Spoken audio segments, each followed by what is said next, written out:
think it's a little interesting that, yesterday we were talking about Buckley's wife and kind of owning him and not letting him do anything. And then today he just happens to be out because Oh, he look has at to you. stay home and Blaming take care it of on the his kid. wife. Just saying. Little Will Ortner is here. kind of interesting. Hi, Will. What's up, dude? Nothing, dude. Just getting ready to do a sports show. Sup, brah? Bro. Yeah, sup. Brew. No one says brah. You might say Brody. Do you guys say brew? What's up, brosif? Do you kids No. brew? Will so broy. Might. Him and his frat boys are gonna go see Shane Gillis. That's the broiest. Shaden Gillis. That's the No, Shane. It's the broiest thing you can do. Grow some mustaches and go drink some beers and listen to Shane Gillis. He gets us. He is the bro. He's a dude, man. Oh, I see that. Yeah, I had to Google him, but I've seen his stand-up Yeah, he's on funny. Netflix. Very funny. But he is about as he's the new Bert. Like if Bert for a while was the broiest thing you could do, now you've moved on to Shane Gillis. I've seen if Bert. Who? Bert Kreischer? Kreischer for a while was like, dude, let's get wasted and go see Bert. He'll take his shirt off. We've never seen it before. Bah! And now we've moved on to the other fat comedian. We've moved on to Shane Gillis. We're like, oh, dude, he's one of us. It's hilarious. I may or may not have gotten too drunk at a Bert Kreischer concert and had to take a nap. There you go. See, it's Might like, have happened. Yeah. Did you have to take a nap on a golf course? Yeah, that did A happen. lot of once. pot calling the kettle black over here. Oh, That's he all was I'm hearing. holstered with I'm that. just saying, one day you're going to look back and be like, Dane Cook, pay-per-view, 20 minutes, Shane Gillis, yeah. Hater. He is funny, though. So you're saying Shane Gillis is the new Dane Cook? Is that what you're saying? A little bit, yeah. Dane Cook at one point was like the broiest bro of all time. It was the biggest comedian of the world, and it did not age well. We'll see. I wonder why. He just, like, in comedy, if you get too big, then it's like being a punk band. Like Green Day gets big, and then everyone hates them. There's a little bit of that. If you become, like, Shane Gillis is all edgy because he got fired from SNL, and he's like, yeah, I just do my own thing. But if you become, like, too big, then all the bros will hate you because then you're no longer broy, and they'll have to go find someone else. Like, I'm surprised, like Joe Rogan, like, I can't believe Rogan's still doing that, although he's kind of morphed into, like, the right-wing bro. But, it's hard to keep the bros' attention. Maybe Scotty Scheffler will be the new bro. Get a teardrop tattoo, embrace that chest hair in the orange jumpsuit. I might get his mugshot shirt. Free Scotty. Well, I there think was that'd a be guy, funny. There was a guy at the end of, I just was watching the highlights, and at the end of his round, he walks off the 18th hole, and there's a bunch of people high-fiving him, because today was a good day for him. Yes. He was arrested, and he still had a good day. Look, it may be Because- in all seriousness, if he wins this thing, it'll be the best thing that ever happened to his career. Well, I think it already kind of is. He's Like, so boring and Yeah. milk toast that, again, lean into this, get a teardrop tattoo, maybe a spider web on your elbow, and become the bad boy of golf. well, he needs to drop a rap album. That's true. pretty soon. Exactly. But no, there was a guy high-fiving him who already had the Scheffler, the Free Scotty shirt with him in his mugshot. Like, how did he even get it that Dude, fast? pop culture moves fast, man. It moves fast. I mean, it's one thing to Photoshop a photo and put it on the internet. It's another to have the shirt as he's finishing his Dude, round of golf. I just Googled Free Scotty shirt, and I see probably 7 different websites right now ready to go that you can order from in different versions. yeah, I mean, they had It's going. they had Portnoy on CNBC. Did they really? Yeah, for some reason they put him on there. I don't know why, but they Well, do. Again, speaking of bros, like, because when someone gets arrested in the world of sports, you're like, can we, like, if John Daly's not available, you go get Dave Portnoy. So they had him on there, and for some reason, I don't know, they were asking him about it, and he was like, well, I don't know if he should have even been arrested, but I tell you this, the second that happened, I was in contact with all my people, and we put out the Free Scotty Scheffler shirt, and it's going to allow us to make a mint. So I'm like, well, I guess There's that's people that capitalizing on the exactly. There was a bro out there that the moment he saw that, whatever had happened at like 5 a.m, by 6:15, those shirts were ready to go. Fire up the printing presses. Let's go. By the by, Dane Cook's wife, you ever? She's young. She's super young. Oh, what do you mean? He's in his 50s, and I think she, when they got together, was 18. She's younger than me. How old is she now? She's younger than me, I'm 20, pretty sure. 21, 22. Are you serious? Yeah. He went Jerry Seinfeld, who also Am I allowed to say she's hot? Yeah. Or is she too young? No, she's of age. She's just Well, I know of age. But, She's- she's 24. when they got together, she may have been in high school. Gosh, she's gorgeous. Seinfeld had that. Seinfeld, I think, was 45-ish, and his gal was a senior in high school. She was like 17. Yeah. Hey, man. Maybe he should be arrested. That Pop-Tart movie It's good sucked. for your. I don't know. It's good for your brand. Look, Gotta get arrested. Look, it's not. I don't understand what you talk to a 17-year-old person about when you're 40 or whatever, but I got a good reason. I had a good idea why Dane Cook and Jerry Seinfeld ended up with their. Maybe teach him how to drive. That would be my guess. Talk about their social studies and what's happening at prom. You show up to prom with Dane Cook or Jerry Seinfeld, and I'm sure that those girls just are in love with them for their great comedic timing, not for the hundreds of millions of dollars. Shane Gillis is as funny as body lice, says Bad take. one of our texters. Bad take. He is a certain brand of comedy that is not for everybody. He's kind of He's low key blue, right? Like Yes. he comes across as wholesome, but he's not. he's not wholesome at all. He is not low-key. He gets racist. He gets misogynistic. We got fired from SNL for racist. Oh, he's a racist, and Will well, likes him. He was. It was a bit. Wow, Will. It was bad. Like, I mean, it sounds terrible. Like he did a podcast where he was doing Asian accents and really, I mean, it's rough stuff. It wasn't good. Yeah. It wasn't good. And That's so why he got. he got turfed. hired from SNL and then fired before he ever actually had done a show. So like he got hired, and nowadays when you get hired by something, instantly people do like they start searching your Twitter or Instagram, and they will go and find anything you've previously done, and they're going to pour through it. Man, Kevin Hart got fired from the Oscars for that same sort of thing, for something he had yeah. already apologized for. I forgot about that. Yeah, Kevin Hart, like 8 years ago, had said something about like if his son was gay, he would be sad. They did a bit about it. And then years later, he was like, yeah, that was a stupid joke. He goes, I was just playing around, and it was dumb, and I'm sorry. And they got hired by the Oscars, and the Oscars were like, Kevin, it's come to our attention that you've said this. And he goes, yeah, I apologized for it like 5 years ago. And they're like, well, you're going to have to apologize again. And he said, no. He said, I already apologized for it. And they were like, well, you apologize or it's not your job. He's like, cool. Good luck. Bye. So All right. that's what everyone does. Gillis's was his first ever podcast that they recorded on video. It's like in the first 15 minutes. Yeah, It's bad. It's pretty rough though. You can just tell he's a 20-year-old or whatever, 21-year-old. He's almost yeah. 40. No, like when he did that, he Oh. was like in his 20s. He was a frat guy, and he was trying to be, edgy and funny. And you're talking to no one. And here's Will Ortner just Yeah. propping him up. Yeah, his stand-up is his what is it? Beautiful Dogs or whatever Beautiful on Netflix. Dogs, It's yeah. funny. I think he's funny, but he is very broy. I saw that stand up because I recognize him. Yeah. But I remember none of it. But I guess it's a compliment to say I watched the whole thing, Yeah, I guess. because sometimes you turn on those Netflix stand-up shows and you turn them right off. They just, Yeah.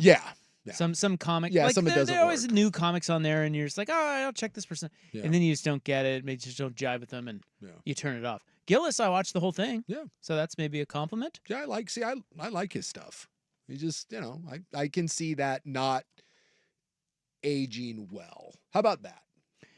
Well, we're here for a big sports show today, guys. Joe Harrington's going to join us, 5:30 normal time.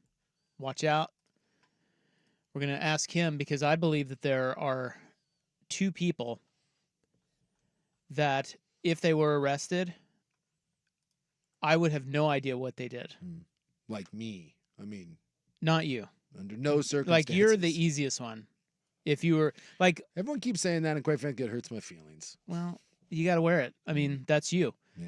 It's some sort of assault with you because you're always fighting and crap. So that's an easy one. If you had your arrest headline, the two people that head sewn to the carpet would flummox me. That I have no idea what they did. I would even venture to guess what they did. One would be Scotty Scheffler. Yeah.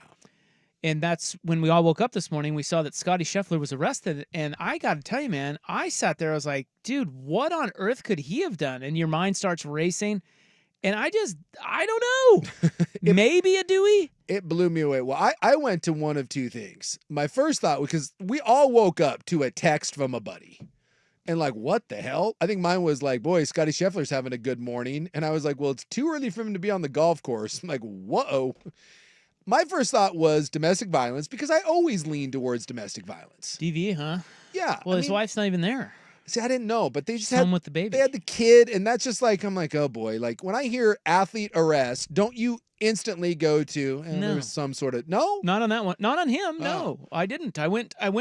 I thought of some sort of theft, Mm. but then that was stupid. I'm like, why would Theft. he? Well, I don't know. Well, and then That's the- what I'm saying. I don't know. And the other one I went to, so I was like, is it DV? And then when I saw the arrest photo, it was all kind of dark and it was up against the car and there were multiple cars. I was like, oh no, he got Eugene Robinson. That's what I really thought. Oh, like a hooker? Well, he's Team Jesus, right? Super Team Jesus. The wife just had the kid. He's in South Carolina. Or is it South Carolina? Valhalla? No, they're in Louisville. Or Louisville, Kentucky, right? He's in the South. I was like, oh, he got Robert Kraft. He got Orchids of Asia. Sting. It's That's at a good 9. guess. That was where I went, and I was like, it's a full-on Sting. And I was like, holy. And then I saw the thing, and I was like, really? Like that? He Well- drove on the shoulder of a road? Yeah. Yeah. The other one is Joey. Yeah, Joey's not getting arrested. Well, we would have said the same thing about Scotty. So what I'm saying is, Yeah. if I saw a headline with a mugshot of Joey Harrington, dude, I could not venture to guess how he got arrested or why he got arrested. You would be easy. Yeah. I've already had one. Scheffler and Joey, like the two people that I'd be like, because The when Sheff- Tiger got arrested originally, Yeah. or when Tiger got arrested, that was the Ambien one. I don't think he was arrested with that one. We just saw the photo. He was arrested for the. Well, there the- was video. yeah, he got arrested with the DUI for pills. That's the mugshot. Ambien one. That's the Ambien one. Yeah, yeah, that's what I'm talking about. yeah. That Yeah, you're like, it was not that shocking. No. It's like, yeah, he's all pilled out because of the Elin thing. We had already known that he had some drinky poos and liked the Ambien and was into the pills and the painkillers. Like that all made sense. Scheffler's came out of nowhere. Yeah. I mean, for God's sakes, he wins the Masters and he's like, I'd like to thank the Lord. And, he's like the nicest dude ever. Yeah, he's the most boring Yes. champion you'll ever see, and then all of a sudden he gets arrested, and now he's like Street cred, man. the legend. The legend of Scotty Scheffler is growing. If he wins this, and he's like, what, 3 shots back?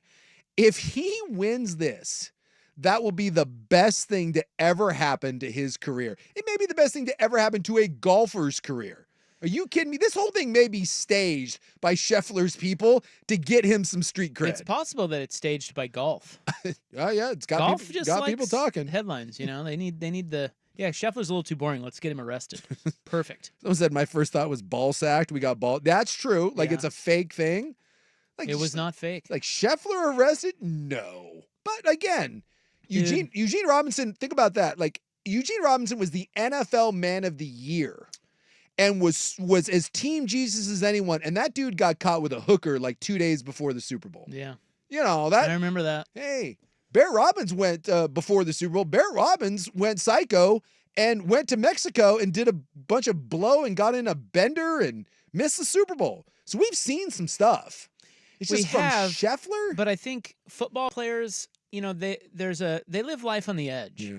Scheffler does not. No. He lives it in the middle. The most middle you can, with bumpers on each side.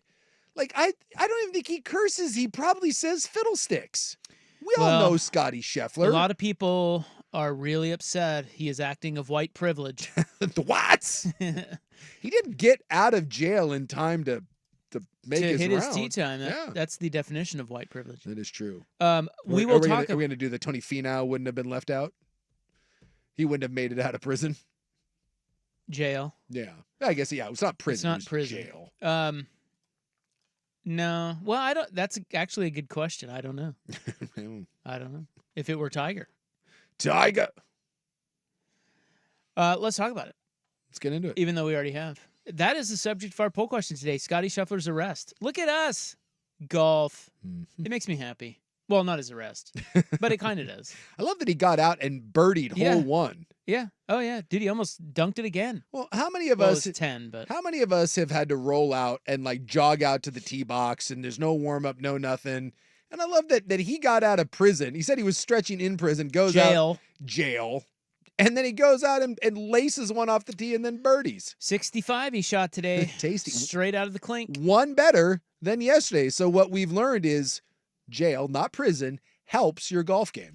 So we'll get started with our poll question next on The Fan. Another Blazer season in the books. We're not.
When he met a high school senior in Central Park who was 17.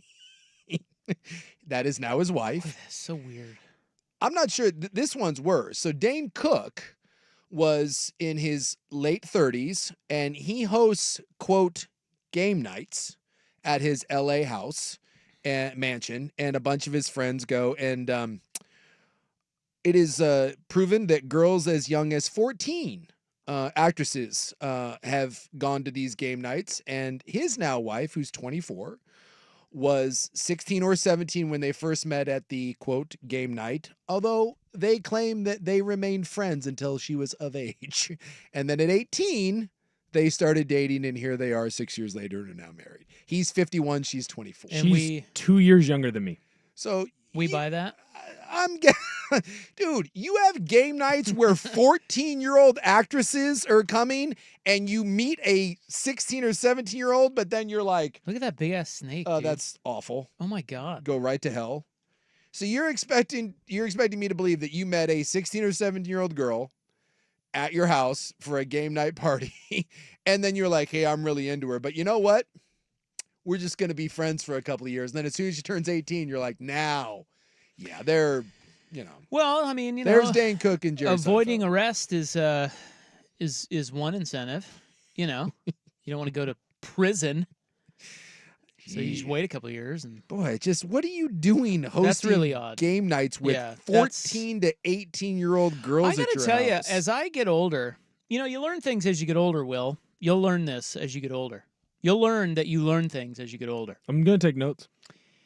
One of the things, and you're always learning. I'm only 48. I'm a baby. Yeah. Still learning things. And I learned a lot of things just from hosting a sports talk radio show, because we get to deal with, guys out there and what guys say to us. It's like, wow, oftentimes a light bulb goes off. It's like, wow, I didn't know. Like, I learned how many men, via this show, I have learned how many men really don't think there's anything wrong with laying their hands on a woman. I Yes. learned that Yes. via this show. Yeah. Because I hear from them on our text line or wherever. They do the Stephen It's A. Smith. really- Well, she might have been asking for It's it. really shocking. That's not something I would have known had I not done this show. Another one that I've learned that I just did not know, maybe it's my naivete, but how many old weird white guys are into underage girls? Yeah. God, man. You didn't know that one? Like, well, no, I didn't. The whole Jeffrey Epstein thing and Dane Cook, and I didn't even know about Jerry Seinfeld. I had no idea. I knew Seinfeld was old. It's just weird. Like, you're in Central Park, you're like, hey, baby. And she's like, yeah, I'm a senior in high school. He's like, I'm Jerry Seinfeld, the most successful show. You wanna? And by the way, I think he was engaged at the time to someone else, and he met a 17-year-old and was like, my world changed. That's still not as bad as is that Dane even Cook possible? hosting, quote, game nights with 14-year-old actresses there. What in the hell? But how on Jerry Seinfeld? Let's go back to Jerry. Yeah. How is that even possible? Or is that just something you say to get people to get off your back? I mean, come on, dude. You're 38 and she's 17, and your world changed. Really? That's not even possible in my head. Apparently it is. They're still No. married. Well, I know, but that So his doesn't life mean. his life did change. 17-year-olds are dumb. What do you talk to a 17-year-old about when you're Jerry? At that point, Seinfeld has the biggest show on the planet. He's worth like $800 Yes. million. Yes. And a 17-year-old? That's another thing. That is a very smart man, almost 40. He's very rich. He's very. I mean, like, he could have anyone, really. Pretty much. I mean, he's at the top of his game. Really bright, normal. Like, he had Jerry Seinfeld was like perfect. Maybe not normal. And then that Hey, I just don't buy it. I don't ask questions. I think they should throw him in jail preemptively. I think Sorry, it's, Jerry. I think it's a little weird, but again, Dane Cook too. they're both them. married and they're both happy, so There's no burden of proof here. That's just weird. It's weird and wrong. it's weird. But Here's our poll question. X. You ever heard of X? I have. I'm on there from time to time. At 1080 The Fan, AAA Heating and Cooling family business, helping families for over 60 years. AAAIAQ.com. Yesterday, we asked you the question of which infamously addled franchise is most reborn. The Detroit Lions won that with 53% of the vote. 30% went to Baltimore, the Orioles. 12% the Timberwolves, and 5% to the Clippers, which is interesting because I feel like of all those franchises. The Clippers are most reborn. Like, they've been good and Yeah, are they've been good for a while. right. But I think it's just like maybe they're the not, upside is Orioles. Yeah. But the Timberwolves have perhaps the best player in the NBA. I mean, they're just getting I started. think it's just the idea that the Clippers, people don't view them reborn because they've been good for a while. Well, those other franchises, that is very fresh. That's why I said most reborn. Yeah. But okay, the Lions win. They Yeah. beat the Baltimore Orioles.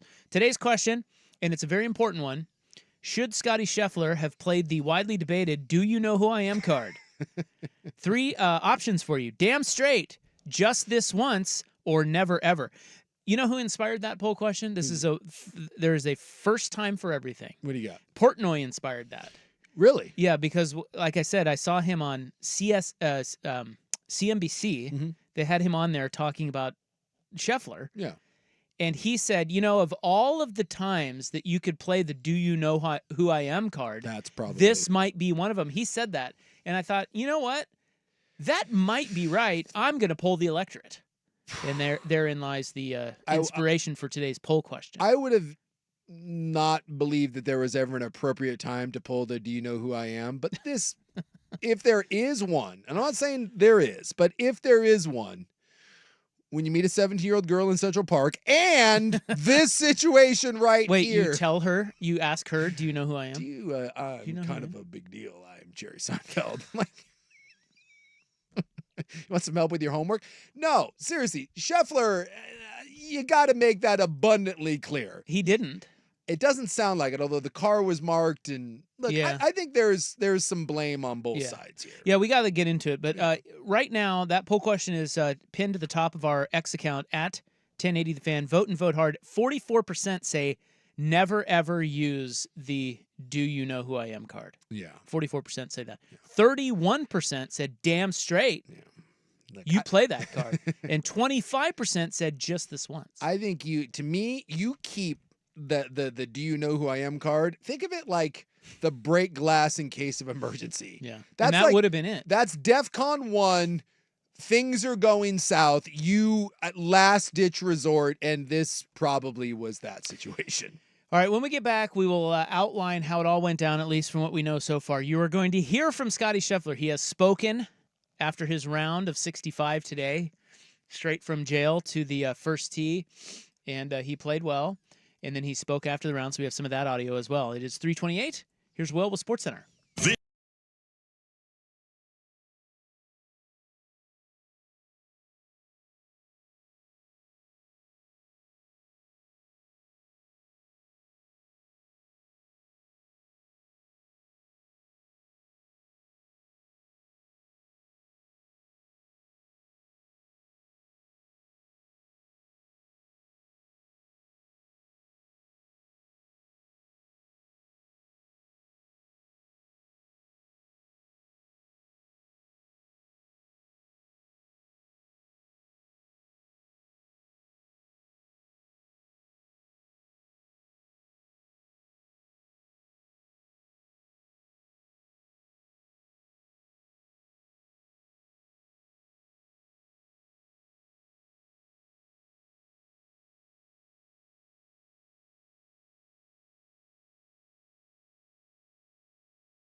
He's 12 under. Colin Morikawa, 11 under. Sahith Theegala, 10 under. And Scotty Scheffler, 9 under. Shot a 65 today. The big story, though, is that he was arrested this morning It's at 5, I think like 5 o'clock yeah, or 5 5:30 something in the morning, local time there. early in the morning. It was still dark out. It's one of the stranger stories that you'll ever see. And he made it. He went to jail, got processed, booked, released, made his tee time, and shot a 65. What in the hell?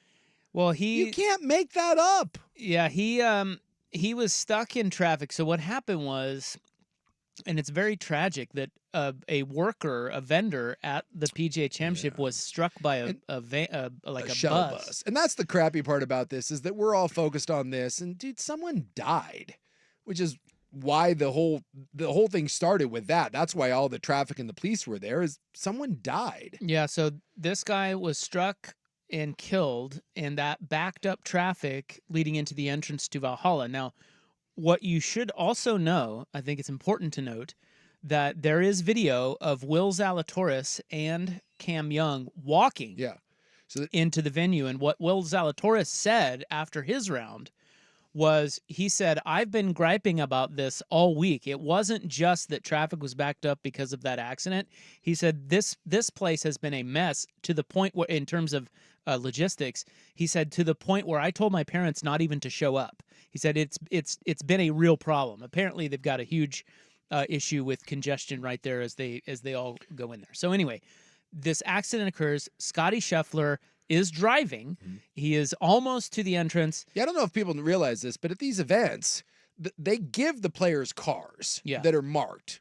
Like whoever the sponsor is, Buick or Genesis, whoever's the sponsors, they give them a car. It's marked with PGA Championship, but the players drive themselves for the most part to and from wherever they're staying in the course. So no one was in the car with Scheffler. It was just him, and he was getting to the course nice and early. So traffic was stopped on his side, and so he ventures to the other side where traffic was coming through, but there was also a detective there, Detective Gillis, as we have now come to find out his name is Detective Gillis. And he was, so it is clear because there's a lot of different, reports. He was in full police uniform with a bright yellow vest, indicating he was indeed an officer. Because some people were saying, oh, Scheffler didn't know he was a cop. No, he was in full uniform. So he did know he was a cop. So yeah, so basically the crux of it is the guy told him that he couldn't go through, and Scheffler tried to, apparently there was a median or a curb, and he tried to go through anyway, and Scheffler is saying, and then the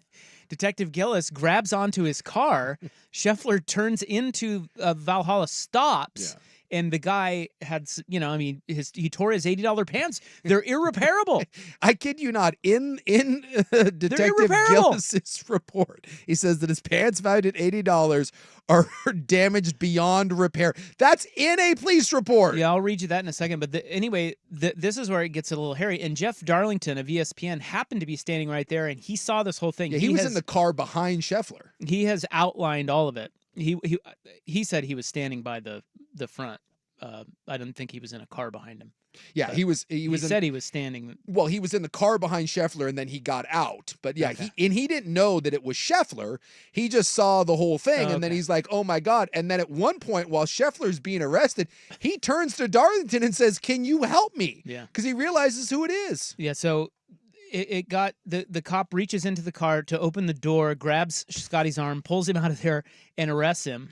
Put him up against the car and the whole deal. They cuffed him and put him in jail, and Scheffler said he did not know if he was going to get out in time to make his tee time, but they cut him loose, and he made it and shot 65. So that's really what happened.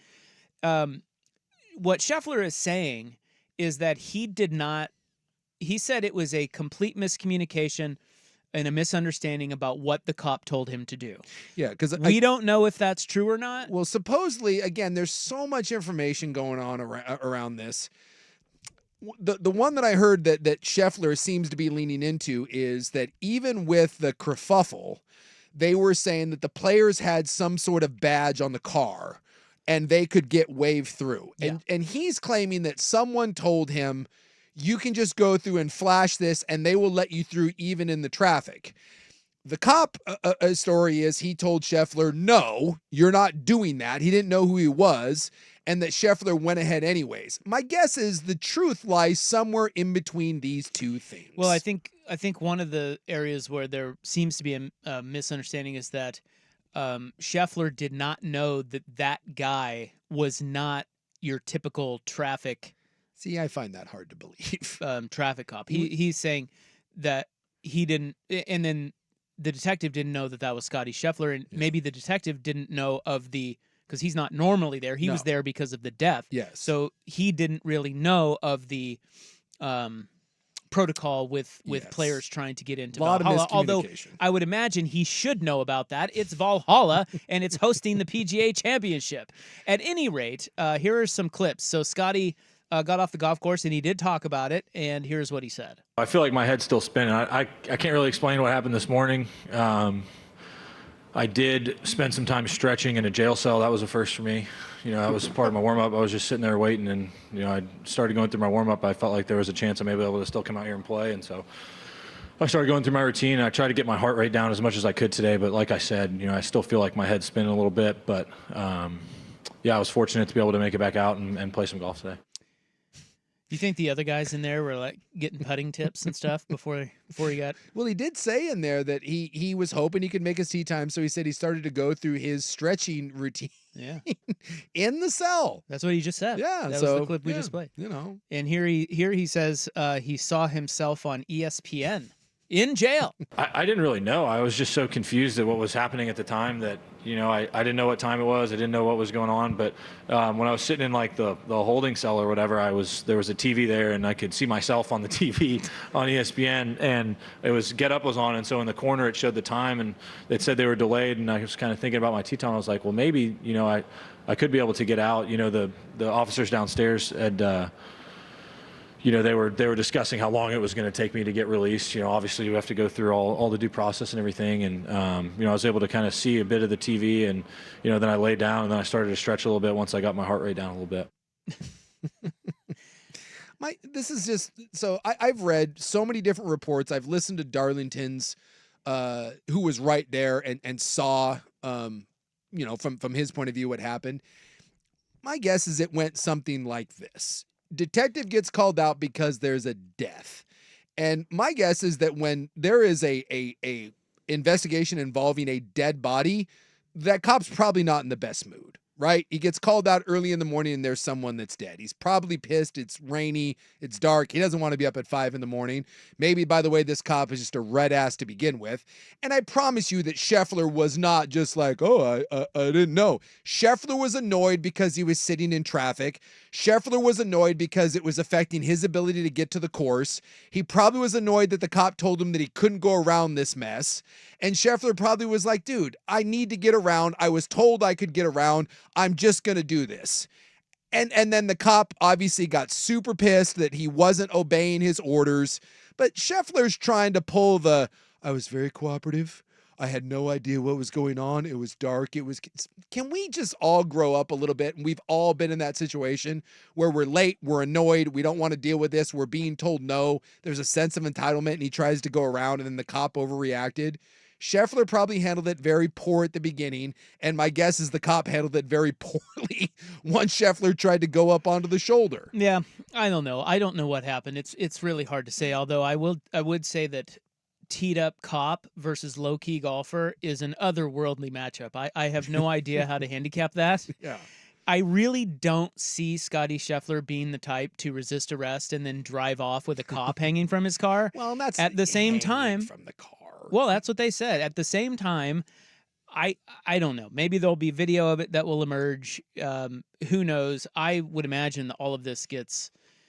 Well, like I feel like this is all going to go away. Yes. Look, here's the thing. The governor of Kentucky and the mayor of Louisville were both in there today. And by the way, at the tournament. Yeah. And the other thing is that you know who went and picked Scotty up from the jail? Head of Valhalla. The guy who owns Valhalla. Yes. So when you look at that guy plus the governor, plus the mayor going, look, we make a lot of money off this damn tournament. You can't be arresting golfers, especially the number one player in the world coming into the tournament. Something tells me this may all just be wiped away as a misunderstanding, and that's going to piss people off because it's the white privilege golfer thing, but I think in every instance like this, and you've tried to do this too. I know as we've talked about different cases over the years of arrests or athletes in trouble or even non-athletes in trouble, you have to take each case for what it is and the facts of each. So let's not try to make blanket statements about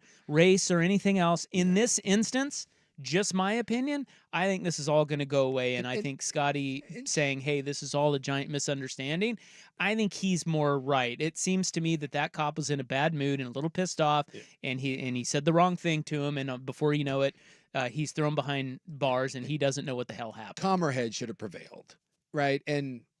But like the report that the cop filled out, again, with like the pants being damaged beyond repair. And let me read that to you. Just really, Detective Gillis, can you grow up too here with this? Like, Scheffler, you weren't just like the sweetest guy in the world that had no idea what was going on. And the detective, you weren't run over. They said he was attached to the car.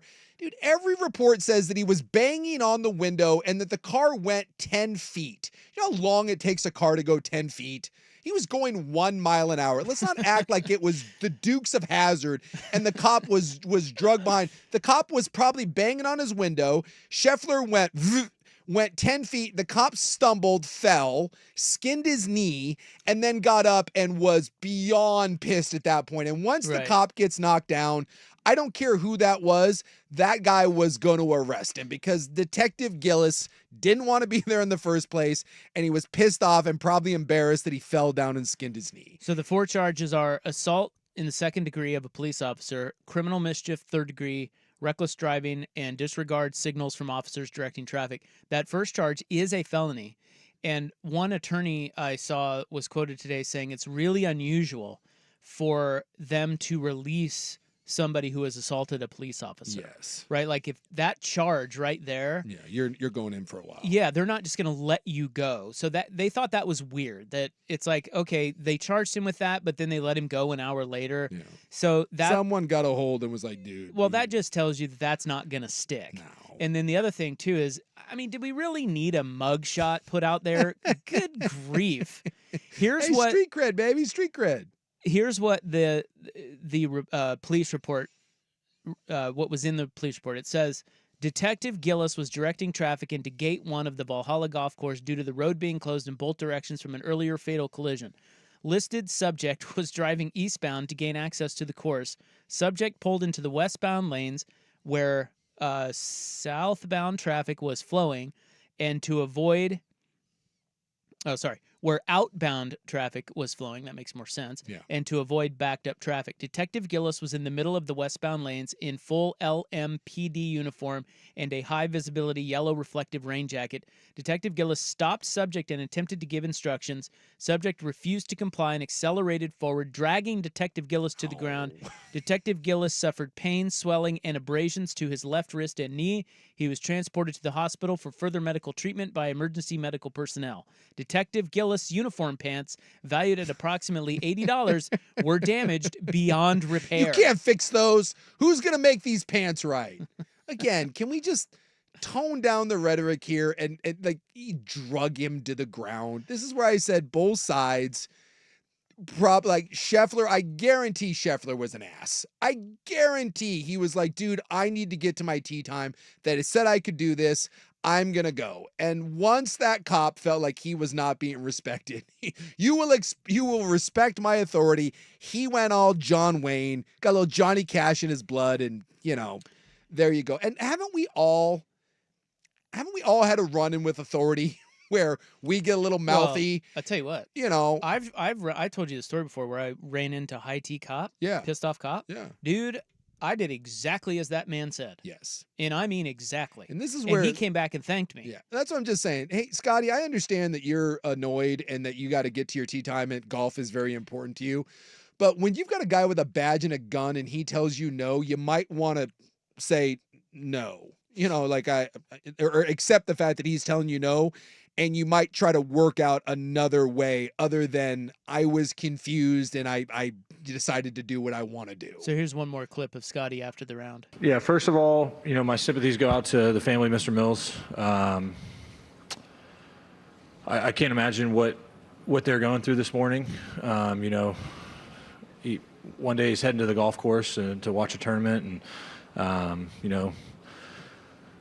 few moments later he's trying to cross the street, and now he's no longer with us. So I can't imagine what they're going through. My heart, I feel for them. I'm sorry. My situation will get handled. It was just it was a chaotic situation and a big misunderstanding. And I can't comment on any of the specifics of it. So I feel like y'all are gonna be disappointed, but can't comment on any specifics. But my situation will be handled. It was just a big misunderstanding. So if y'all got any questions about the golf today, I'm happy to answer them. But outside of that, I can't really get into what transpired outside of, my heart goes out to the family. Smart play.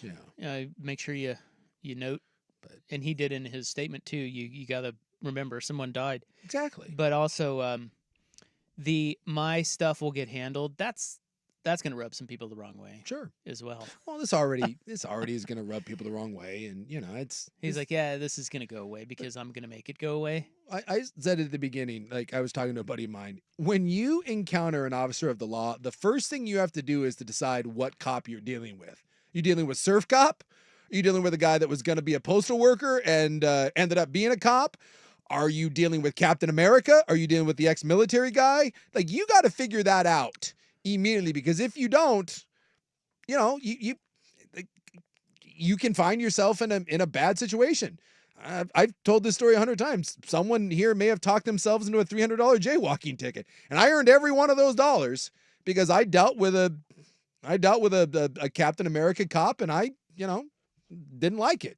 And whether you like it or not, the cop does have the ability to tell you no, and you don't get to do what you want to do. So I do find it a little. I find it a bit much that everyone is like, this cop is just so in the wrong, and Chef, this is ridiculous. Yes, it could have been avoided by the cop not overreacting, and also could have been avoided by Scotty Scheffler doing what the cop told him to do, because, well, he's a cop with a badge and a gun. All right, let's move on. We've got the College Football Friday grab bag coming up and some NBA draft scuttle. We'll be right back. It is 3:50 on the Fan.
The Scotty Scheffler arrest was exactly what the internet was born for. Yes. And there were so many funny memes about this today. Yeah. The best one I thought was somebody posted a photo of the arresting officer, and it was Xander Schauffele in Groucho Marx glasses. Well, there's another good one. We were talking Shane Gillis, the comedian, and obviously Officer Gillis here, Detective Gillis.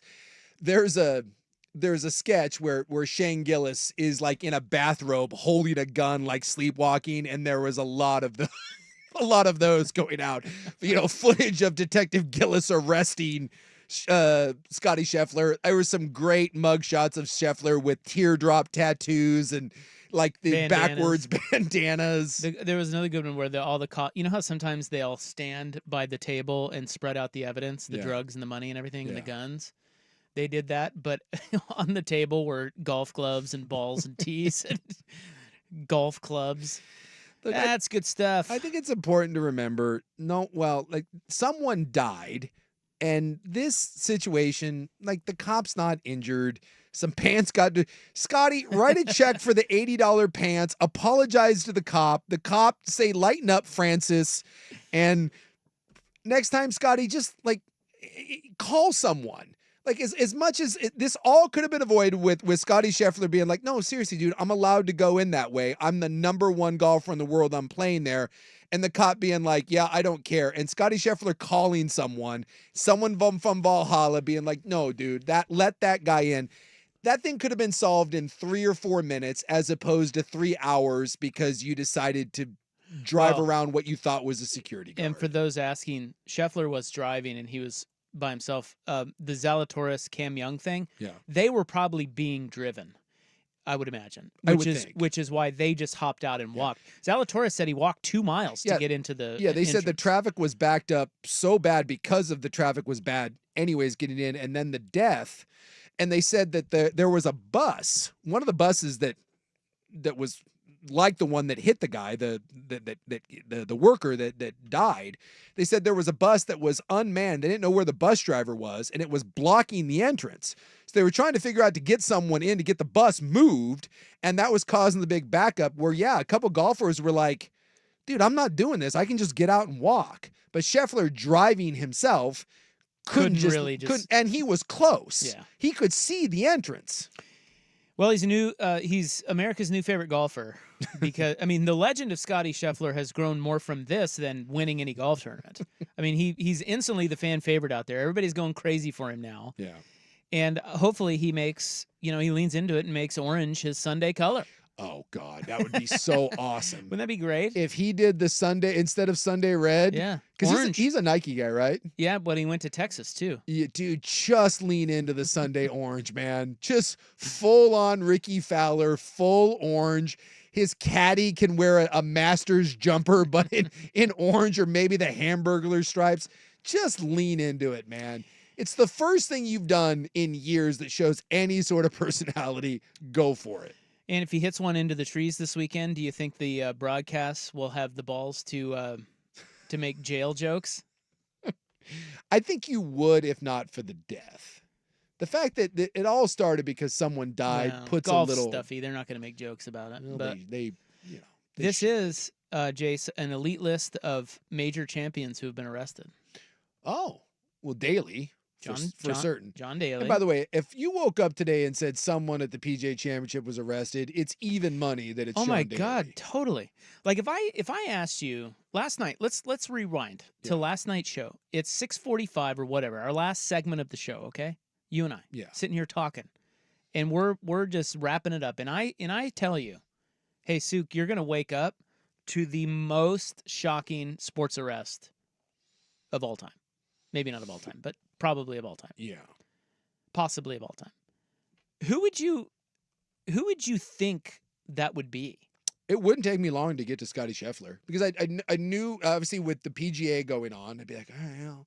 Because it's so because I said shocking? Yeah, shocking. But okay, what if I just said an athlete, a prominent, big-time athlete is going to get arrested tomorrow morning? How many guys you going through before you get to Scotty Scheffler? He's in the top 10. Really? Yeah. Dude, he is everybody. I mean everybody talks about that he is the genuine article, nicest dude.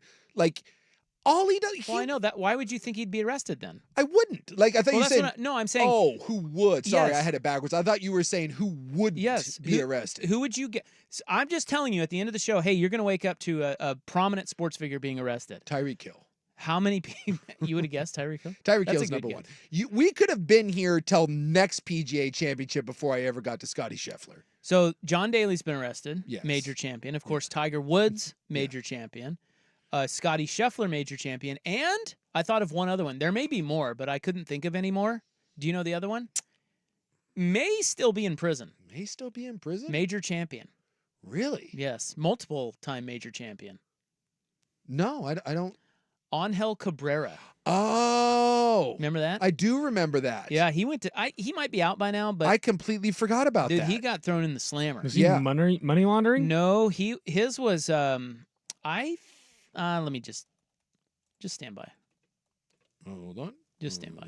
I just want to get it right. Because he went to jail in his home country, right? It wasn't in the U.S. Assaulting, threatening, and harassing his partner. Yeah. Yeah, and he's out of jail, but yeah, it was his ex. Yeah, it was his ex. Yeah, I got a list of golfers that have been to prison, but they're not all major champions. Yeah, I'm just saying just golfers in general, but they're not like, it's like people you haven't necessarily heard of. Yeah, golf isn't really I thought maybe like if you were going to go golfers who have been arrested, the first one, Daly, maybe Dustin Johnson, I could see him getting caught up into something. There's a little bit of that, but yeah, golf is not a rebel sport. It's just not. You look at these guys, and they're like What gave that away? some of the most boring human beings on the planet. You think Jordan Spieth is out there getting arrested for something? Look at him.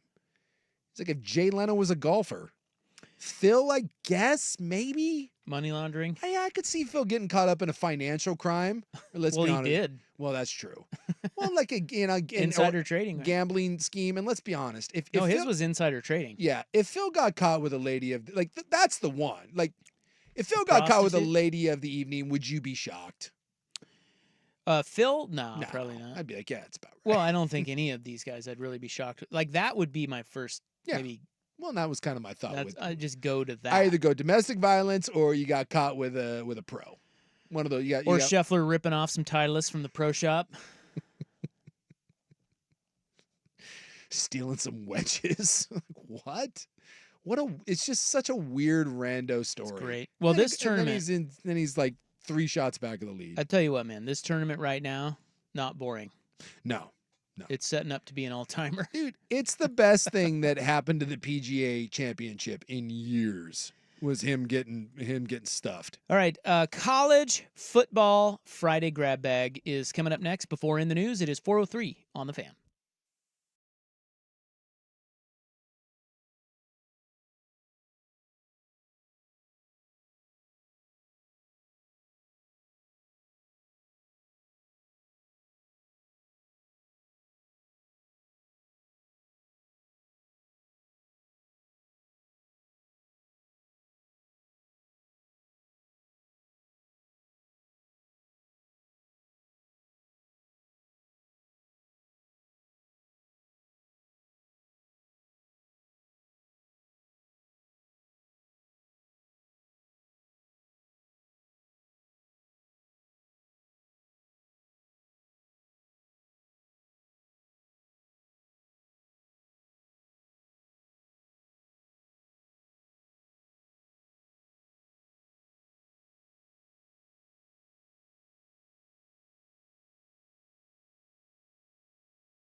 We'll do that with Joey. And I would like to tease the Joey segment, or 2 segments actually, by saying that he is returning to Detroit soon. Yeah. And we will tell you why. He will tell you why. That is interesting. Yeah. You wouldn't think that that's necessarily high on his vacation list. No. Especially after getting death threats. Yeah. Although I spent some time in Detroit last year, and it was delightful. Detroit has done a fantastic job of cleaning up that city. That's what the scuttlebutt is. Yeah, they're on the come up. All right, now to our College Football Friday grab bag. We're going to start with Dabo Sweeney, This guy, coach of the Clemson Tigers. who at one point a couple years ago was the heir apparent to Nick Saban, was arguably the best coach in college football, taking down Nick Saban. The highest paid coach, I believe, in the game, now with the exception of Kirby Smart, so I think the second highest. And if you're buying stock in futures, you're selling Dabo. You're selling hard. Well, he's definitely, it's definitely going south for Dabo. Yeah. And you can tell by his attitude. Yep. And I also kind of think he's losing his marbles. Like, I feel like he's going insane. Well, like we always say, what's the adage, right, in business? You adapt or die. And it feels like he's one of those guys that, I mean, he went from special teams coach, an afterthought, ends up getting the job. No one thinks anything of him. And he rebuilds Clemson into not just a national power, but a multiple national championship team. And the game in a short period of time has moved away from him. And he has a certain set of I don't know, values or ideas that he's not willing to budge on, and the game is passing him by, and he's going to hold on to it and be defiant about it. And whereas opposed Saban, this happened to Saban 8-9 years ago, and he pivoted and kind of embraced the new way of football, and Dabo is refusing to do it. Yeah, Dabo's still pretty young. He's only 54. Yeah. So he's been making headlines recently because of what he said about the portal. Yeah. Here's the full context of the clip. Your context guy. Love context. This is about a minute and a half of Dabo talking about portal guys. There's 3 types of players in the portal. I mean, it's really pretty simple. Most of the guys in the portal aren't good enough to play for us. Yeah. That's just 100% the reality of it. I mean, we have guys that are backups at Clemson that go in the portal because they just want to have an opportunity. And most of them are graduates, by the way. But we have guys that are backups, or they want a chance to go play, and I got no problem with that. And so rarely do we have a starter leave Clemson. You've got the majority of the guys. They're guys that are in the portal because they want to have a chance to go start somewhere. Mm-hmm. They're not playing where they are. They're not good enough to come in and play for us. And so we'd rather take a good high school player as long as we can get them. Which we do, and you develop them. That's the first type. The second type of guy that goes in the portal is he's only going in the portal as a formality because the deal's already been done. Mm-hmm. He knows where he's going before he ever goes in the portal. So we're not getting that guy. Mm-hmm. And then the third type of guy is going in the portal just to see what he can get, and we're never going to win that war. So, we've been really fortunate. Because first of all, we're established, been there 16 years, mm-hmm. and we don't have a lot of attrition. I mean, we had 127 guys go through spring ball, and 125 are still on the roster, after spring, post-portal closing. So that's a miracle in today's world. So when you hear it in context, because the headline was, Dabo says most players in the portal can't play for us. And by the way, that is That's true. It's a true statement. That's right. But it's such a. But that's the headline. And when you hear the whole context of what he said, I get what he's saying. He's falling behind. He's spinning it. There is one program, outside of service academies, where you can't really transfer in. Like, no one in their junior year is like, hey, you know what I'd like to do? Join the Naval Academy. Little hard. Right? You can't do it. So outside of those programs, there is not a single Division I Power 5 conference, or now Power 4, or even Group of 5, if I'm not mistaken, that didn't take a kid into the portal, with the exception of Clemson. So I'm sorry, but when multiple national championship teams have been buoyed up by transfer players, Michigan, Ohio State, Bama, Florida State, all of these teams have relied on transfers, but you're telling me that you're so star-spangled awesome down in Clemson that you can't work the portal and that no one that leaves your program is someone that you want and that you're just going to replace him with high school players? Cool having no depth. Cool having no one that can step in right away because of injuries. No real competition at your starting positions. I mean, that's just, it's insane. It's absolutely insanity when every other major program from, Oregon, Bama, you name it, have all lived in the portal to supplement already great recruiting classes. And you're sitting there saying that we don't need to be in the portal. That's you being either stubborn, naive, idiotic, or some combination of all three. And now you're just trying to put a spin on it saying we don't need to do this. It's like we've all been driving around, or we've all been riding horses for years, and then the car got invented, and Dabo's the guy being like, I don't think this car thing is gonna stick. You know what? I really like riding around on my horse, and I was really successful with horses. So this car thing, or the guy that didn't want to embrace technology, I think this computer thing's a fad. I don't think these smartphones are catching on. Like, it's silly. And if you're Clemson, not that Clemson's bad, but you have to be concerned that since the portal became a thing, this was Clemson's run with Dabo. 14-1, 14-1, 12-2, 15-0, 14-1. Wow. Like, that's amazing. And 2 national championships. I mean, and you played for others. I mean, I think you played in 4, lost 2, won 2. That's a hell of a run.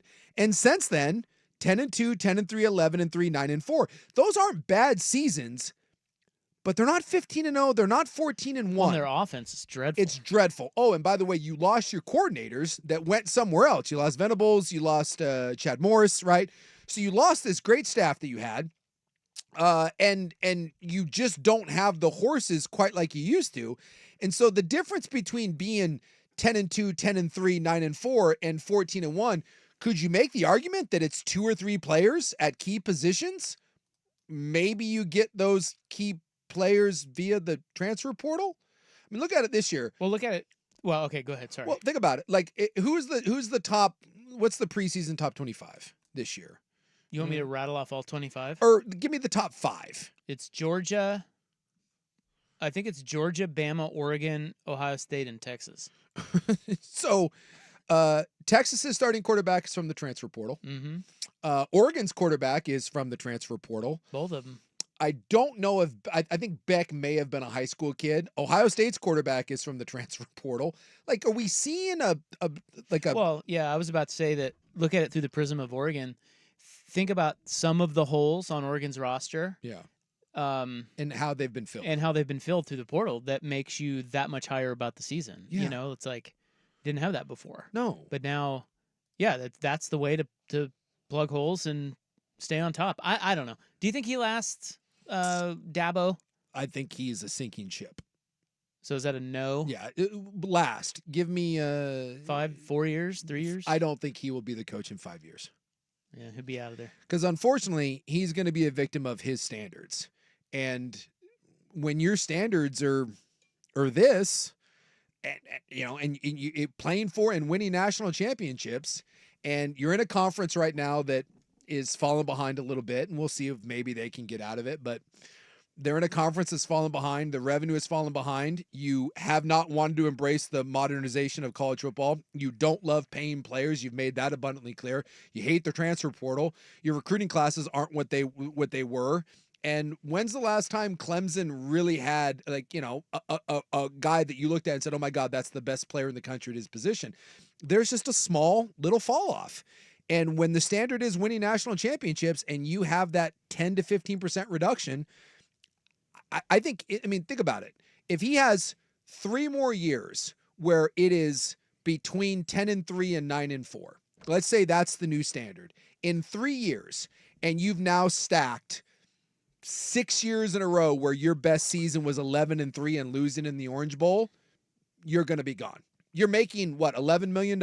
You're going to be fired. Is Clemson good enough, though, to get one of those coaches that will come in and fully embrace it? Like, because from my understanding of Clemson is they've had the success with Dabo, Like, would they be too afraid to move on from him because they don't think they can get another Dabo that embraces a more modern approach? Trust me, when you are crowned up like that and you've had that taste of success, find me a level-headed program that hasn't had a knee-jerk reaction. I'm a little surprised that he hasn't faced more heat. And by the way, when every year we do this, he has a press conference where he's getting into pissing matches with his fans, and he's getting more defiant and more angry. It's just in places like that, man, down in the South where football is religion. I just think he's walking a fine line, and I think he's in some trouble. I think he needs a bounce back year or two in a big way, and I'm not certain that's coming. And I just love the idea of, well, the players in the portal, they can't even come and play here. I mean, that's Most of them. most of them. But they can go play at Georgia, and they can go play at Bama, they can go play at Oregon, they can play at SC. Like, you wouldn't want Caleb Williams, because last time I checked, he's a pretty good guy that went in the portal. Well, that's why he said most. Yeah, most. How big of an issue is the Big Ten tiebreaker? This was brought up by John Wilner last week. We will discuss next in the College Football Friday Grab Bag. It is 4:20 on the Fan.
football playoff, the 12-team playoff. Yeah. And It's so weird that that's happening this year. I know. It's great. Yeah.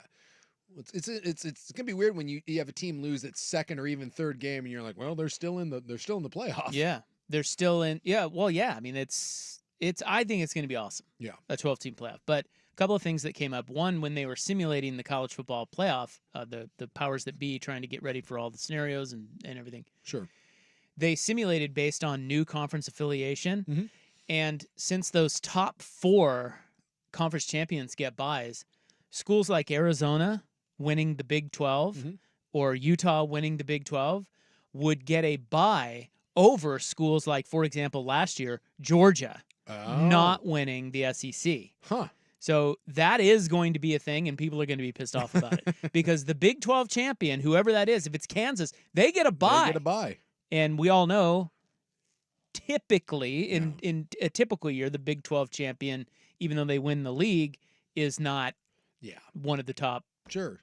Typically not one of the top 4 teams. Yeah, there's always something to bitch about. At least, Yes. This is why I don't want to hear from anyone. Well, hold on. Let me. That was simulation. that's what I brought up. Yeah. And then Bartu came in and he brought it. Well, that's what the College Football Playoff Committee brought up actually. Mhm. And they were saying people need to be prepared for this. Yeah. Okay. So then Bartu comes in. He said, "Well, here's one that no one's talking about." He said, "What happens?" And it will happen because he looked it up and he said that there have been 3 instances, one involving Oregon, where this has occurred in prior years, and it is a situation where, because it's the top 12 in the rankings, Mhm. right? A team goes to play for its conference championship. So in other words, they're playing for potentially, if it's a Power 5 league, they're playing for a bye in the tournament. Yeah. An automatic bid and a bye. They lose, and because they are only ranked, say, 9, 10, 11, They're out. they are now out of the whole playoff for having lost that game. Meanwhile, a team that could be sitting there 13, 14 is not playing for its conference championship, and they jump in. The only thing I'll say about this is, again, shut up, because it's still better, because we've had this previously where a team doesn't win their conference, Ohio State, and the team goes on and has to play an extra game, loses, and Ohio State gets into the 4-team playoff. We've seen this happen, Penn State. Yeah. So, like, no system is perfect. But when you get 12 teams with 4 automatic bursts, yes, the bye thing, I understand. That's going to stink a little bit. But you still have a chance. Yes, maybe you have to win an extra game, but you still control your own destiny. Well, and there's also value in winning your league. Exactly. And so that's my point, is that if you end up losing 3 games and not making it, you end up being the 13th team out, I'm just not going to feel bad for you. Yeah. It's like the NCAA tournament. Who was was it St. John's this year that everyone, and Indiana State that didn't get in? Yeah, it stinks. You clearly belonged in. But when you're the 69th best team, boo-hoo. And when you look at every year at the rankings, when you look at who the 13th, 14th, 15th ranked team is, you're talking about 3-4 loss Michigan States. You're talking about a 4-loss, I don't know, a 4-loss Washington State team or someone like that. Like, I'm sorry, I just don't care that you don't get invited to the dance. In a perfect world, I'd like for you to have that opportunity. Well, but when you now have access with 12 teams, including a group of 5 team, the best one of those that are going to get in, I just don't want to listen to arguments. Yeah, I get what you're saying, and it does take a lot of the edge off that it is not for the top 4. Rather, you're now down in 12 and 13, and so there's always more you could have done to make the tournament. Yeah. Period. But I think the one area where and it will happen, this is a rub, is that one team played the extra. It's one thing if they're all the one team is playing the extra game and losing, and the other team is being rewarded for not even getting into their conference championship game. But it's happened in the 4-team playoff, and it's just an extension of this. So here's the new one, and this is real quick. Can you opt out? Can you be like, we're going to let you jump us and play in the conference title because we don't care about the bye? We would just like to be in. Can you decline to play in your conference championship? Well, we were talking about that too. I mean, if you're sitting there 11th in the rankings and you're playing a team in the conference championship that you've already played once and they beat you by 30. Yeah, I don't want to play that game. I'm opting out. We're good. We'll take number 11. Strategic, But no, you can't. Strategic surrender. This one's a lesser thing, but it was brought up by John Wilner recently, and he was talking about the Big Ten tiebreaker. So there are no more divisions in the Big Ten. Yeah. So Thank God. The Big Ten will just be whatever it is, 18 teams this next year, including Oregon, Washington, USC, UCLA, and the top 2 of the 18 advance to the title game. Well, each team plays 9 other teams, and they miss 8. So if there is a tie, there may not be head-to-head to break that tie. Oh. So in some instances, a team may not want to go to the title game. What if you have multiple teams tie with no common opponent? Are there other analytics you bring in? What do you do? Know. Do you go by rankings? Yeah, I mean, you could either do by the playoff committee rankings. Again, common opponents. Do you do with an aggregate? Do you do by point differential? Flip a coin. Yeah, flip a coin. They that has happened. In fact, I think in a lot of states they still do that to this day. Friday Night Lights, man. Yeah, they flip coins to determine who gets in and playoff seeding and whatnot. Well, they put all the tie-breaking. What do you call it? Like just each scenario? Yeah. They rank them. So like the first one is head-to-head. Second, okay, if you don't have head-to-head, second one you go to common opponent. Third one, and so on and so forth. And usually it gets down to 9 or 10, maybe even further. Mm-hmm. But you eventually have to flip a coin. Like you eventually run out of ways to break ties, so you just flip a coin. But there's no way they're gonna the coin flip is gonna be that high on this list. They got to figure out a way to break their ties, and there will be ties. I just think this year, for example, Florida State deserved a chance to play. They did. I don't care about the injuries, and Georgia was one of the 4 best teams. I think there's a real good case that Georgia was the best team in football. And at least with this, Florida State's in. Yeah, Florida State's in. Georgia's in. Yes, Georgia may not get a bye with their 1 loss, and they didn't win the SEC, but they still get a chance to go and improve it. And Florida State with their 4th string quarterback, or I think it was their 3rd.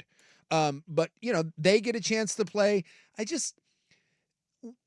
No system will ever be perfect. But one of my favorite quotes is that perfect is the greatest enemy of better.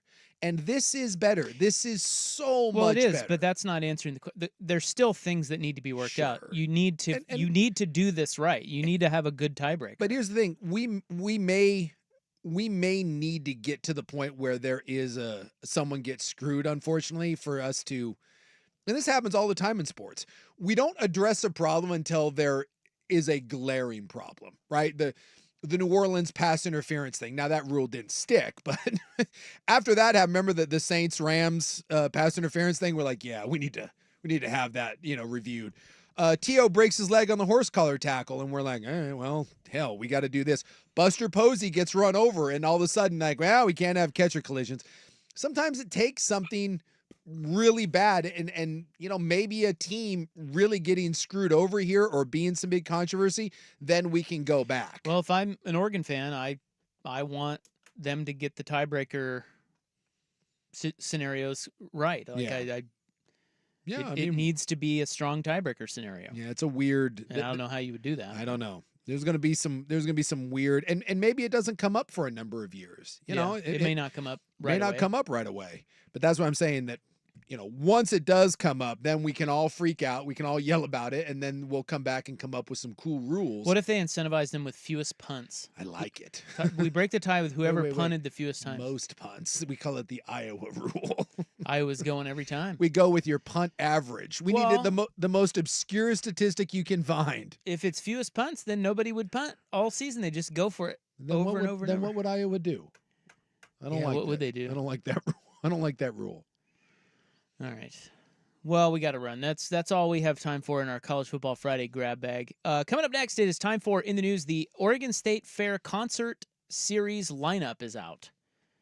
And there's some interesting concerts. I wonder if you're going to be going. I'm intrigued. To eat a funnel cake. I do like funnel cake. And watch Ludacris. Ooh, Luda's performing? Yeah. Is Usher there?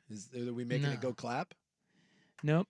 We'll get to that and more nefarious COVID shenanigans coming up next on In the News. But first, Will with SportsCenter.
No, we have too many Jennifer Coolidge ads.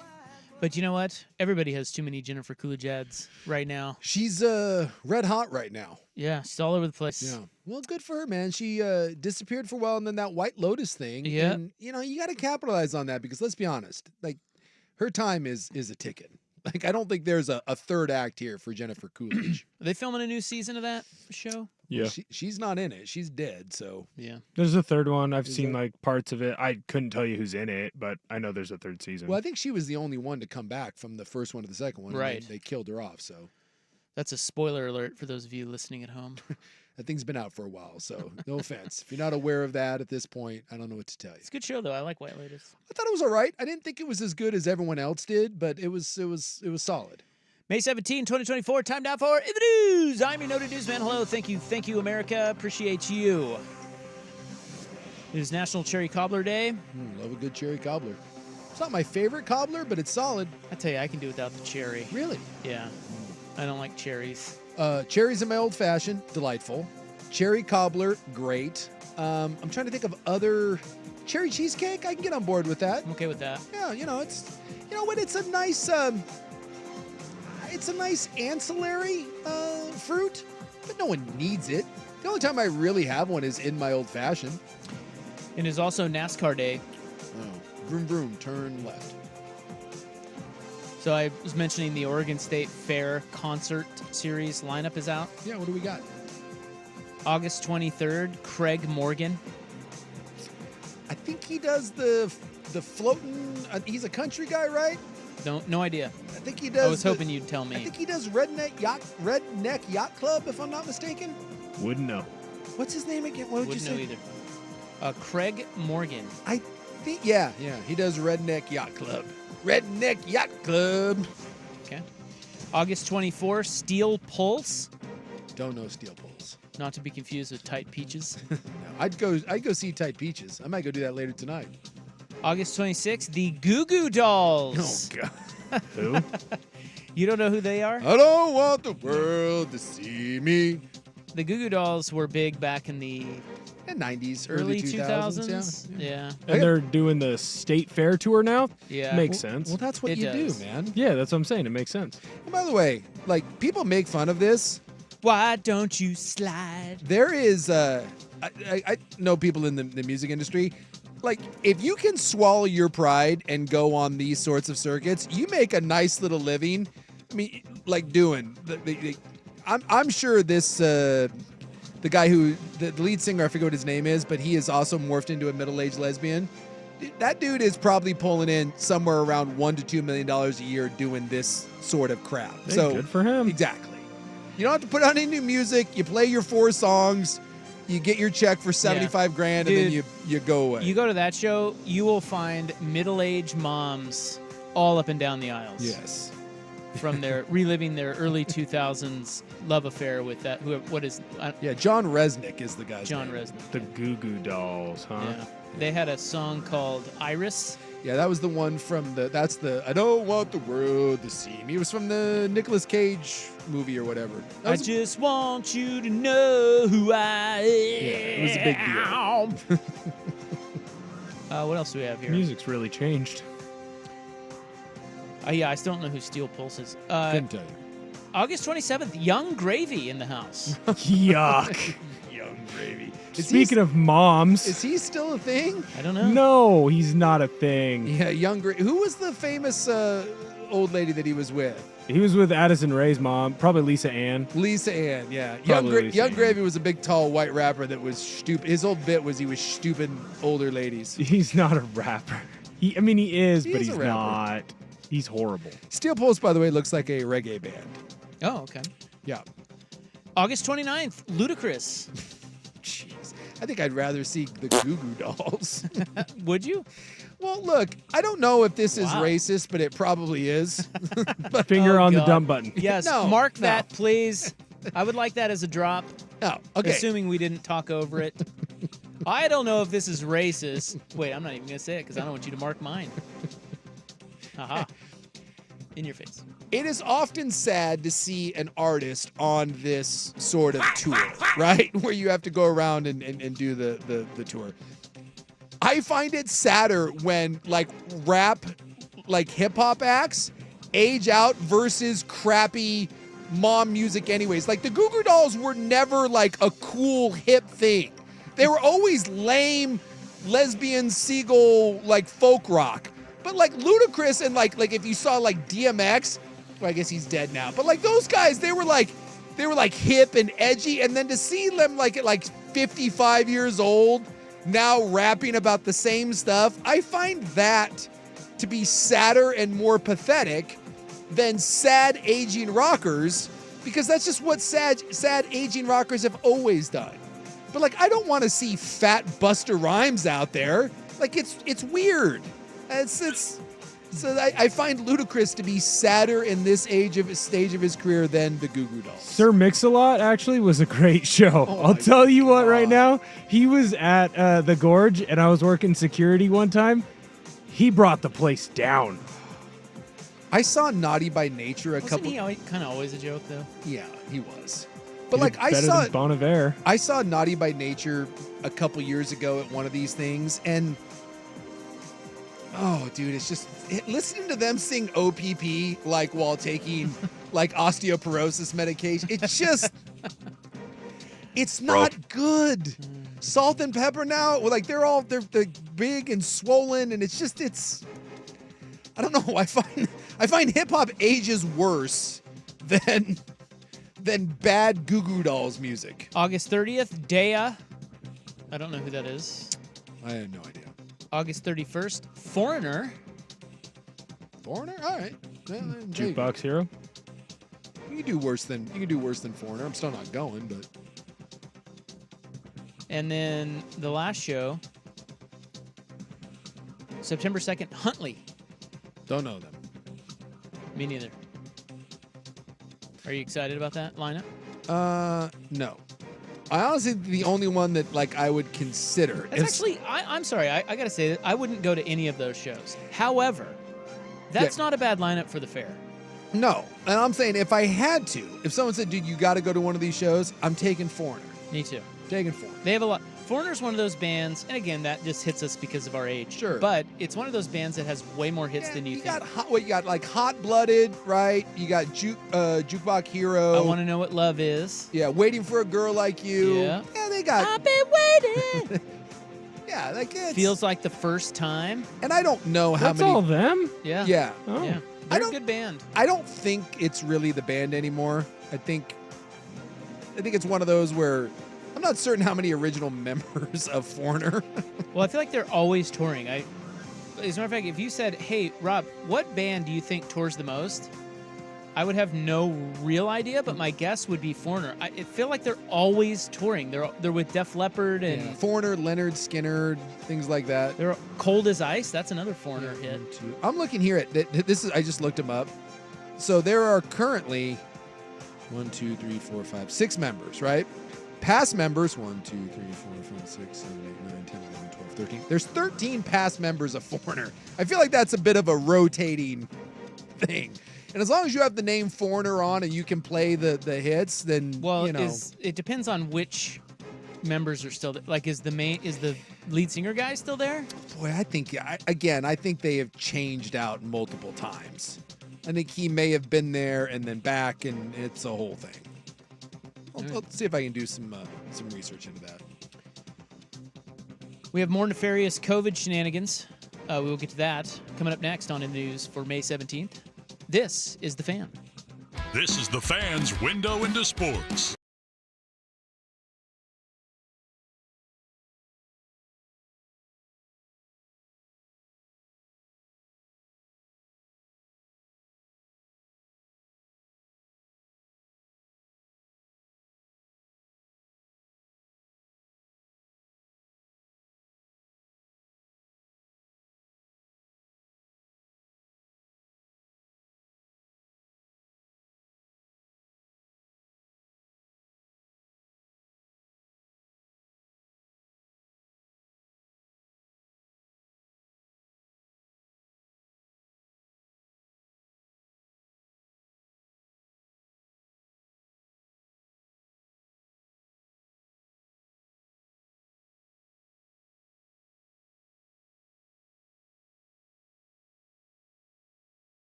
his name was Lou Gramm. So he was there at the beginning in the 70s, was there through the 90s, and then left the band, then came back to the band, and then left the band again in 2004.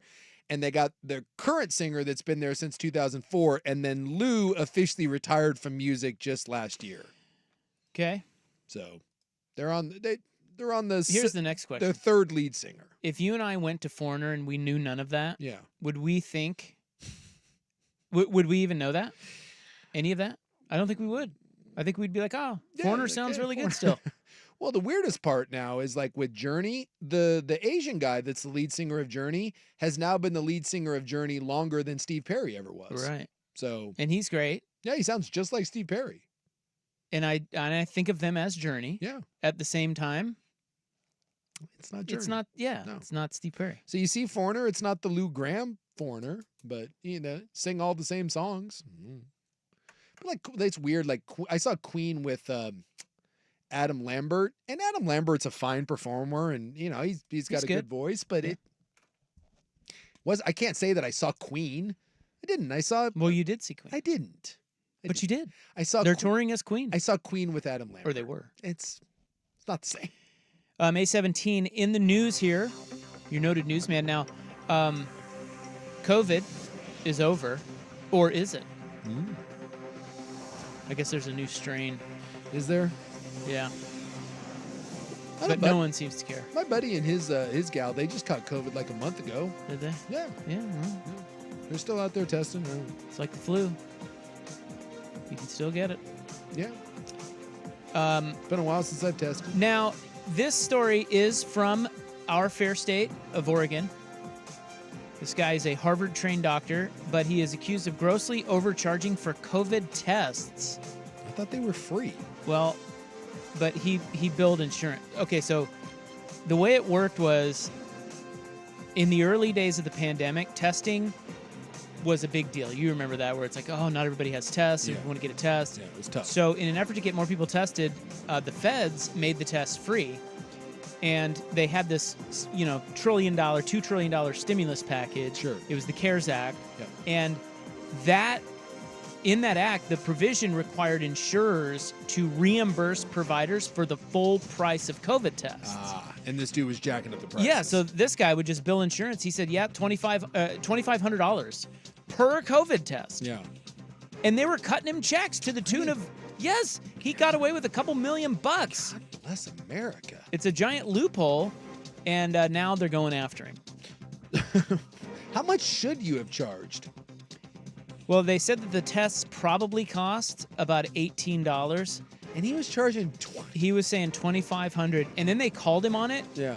and he continued to charge them $2,500. What's amazing is that no one Nope. that was writing those checks was like, hey, what's happening Well, here? $2,500 technically, they were required to reimburse him. Like Yeah. that was part. Like they really didn't. It was a loophole. loophole. So what? Then how can they go after him? Can't he just be like, oh, it's your fault? He was at Pain Specialists of Oregon, and they say the transactions were business as usual. $2,500 test. Well, have you ever looked through an itemized bill after you've had surgery? Oh yeah. That's the one. Like, if you want to see like why your surgery bill is so high, look through that thing sometime. And by the way, you can challenge that. They'll charge you like $100 for the Sharpie pen that they write on your leg with. But then the attorneys on the other side are saying that Pain Care's windfall amounts equal unjust enrichment. It does seem like that is. That's a thing. That does Yeah. seem like it. And they argue that they can prove the markups violated consumer protection laws. So that's a battle. I would say so. $2,500 for a COVID test. Yeah, so they set no maximum price for the test. So this guy's like, well, I love the dude that's just digging in. It $2,500. was like, hey man, that's on you. Yeah. Well, you didn't tell me what I could or couldn't charge. so they call him out. The chain up. So Providence administrators call him out on it. Okay. Yeah. They're the ones cutting these checks. They're like, dude, come on. So then they update their website after they get called out, posting the cash price of $289 for COVID testing, which is a fraction of what it was billing Providence. Sure. And then their attorneys argued that the test got cheaper thanks to the prevalence of home testing. Providence's attorneys point out that PainCare kept submitting bills for $2,500 anyway. Look, I'm not gonna lie, that's kind of fantastic. And they were doing it for 2 tests at a time, so they were doing it for 5,000. This pain clinic's pop. like, yeah. Well, by the way, why are you going to a pain clinic to get a COVID test? I know. I thought that was weird. Well, I mean, I guess if you're going in for an appointment, they probably make you take Yeah. a test. I guess. Yeah. I don't know. That's, you know what? That's called the entrepreneurial spirit right there. The pain clinic of Oregon. Yeah. Well, I guess that's what the courts are for. Yeah. Fight it out in court. Someone saying, right? Why risk your license for that? Well, several $1 million. Yeah, that is kind of dumb, though. And you wouldn't risk your license, right? I'm assuming you just have to pay back the money. Well, yeah, and you know that doctor, when he first did that, he was like, dude, it's a loophole. Like, Yeah. they can't catch me on this. It, You know? Like, Yeah. it wasn't like he was... yeah, he wasn't doing anything technically illegal, right? It was just, He read the thing. He's like, well, you're not putting a cap on this, so... Look, can we all admit that the medical industry in general, and certainly during COVID, is one big cash grab? It just is. Again, look through any itemized bill you ever get from a hospital. See what they charge you for a couple Tylenols. And you're telling me that that's not a cash grab? Oh, what this guy did was pretty slimy, but at the same time, seems like a lot of people are doing it. There's your In the News for May 17, 2024. The Hot 5 at 5 is next. We'll get you an update on the Ducks and Beavers women's golf teams at the NCAA Championships. Paul Skeens had a day, and an arrest of one of the best... I was going to say athlete, but he's not. Now you're getting One of the best... You're gonna piss off golfer. Well, Yeah. whatever. I am a golfer. Are you an athlete? Well, I am, but not all of them are. Not Scheffler. Well, he is an athlete, but okay, fine. Yeah. One of the best athletes has been arrested. Thank you. We'll get to that next on The Fan. I don't know if this is Wow. racist, but it probably is.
No. Oh, dude. Buck's on daddy duty. Yep, he's out. We got Will Ortner over there. Not on daddy duty as far as we know. Oh, we know. Coming up tonight in our club hour, let's take a look at the notes, see what we have here. I forgot. You want to get Rudy Giuliani a Oh birthday my God. gift? Do you mean Rudy Giuliani? You nailed Rudolph Giuliani. Do I want to get him what? He's got a birthday wish list out there on Amazon. You can get him a gift. He's turning 80. He's having a party. Whoa, he's 80? Yeah, and he says that while gifts are not required, anyone that would like to get him a gift, he has put together a Amazon wish list. Are you serious? Yeah, it's just out there. You can do that? What's on there? You haven't seen the this? Yeah, people do, like the hots do it all the time. The hots? Why? Yeah, the hots because they're hot. And people So will buy people them just things. buy them things? Yeah, Oh, so yeah. the hots that are on like Instagram, whatever, they just put together an Amazon wish list, and they're like, someone buy me this, and then dumbass dudes go on there and buy them the things on their wish That's list. really that rubs me the wrong way. I don't like that. Well, I mean, he's Especially with Rudy Giuliani doing it. If you would like to honor the great Rudolph Who Giuliani, is indeed not a hot. I know you struggle with that I name. know I can't say Giuliani. Why don't you just for say some reason. Rudy? No, Rudy G. Rudy Giuliani. There you go.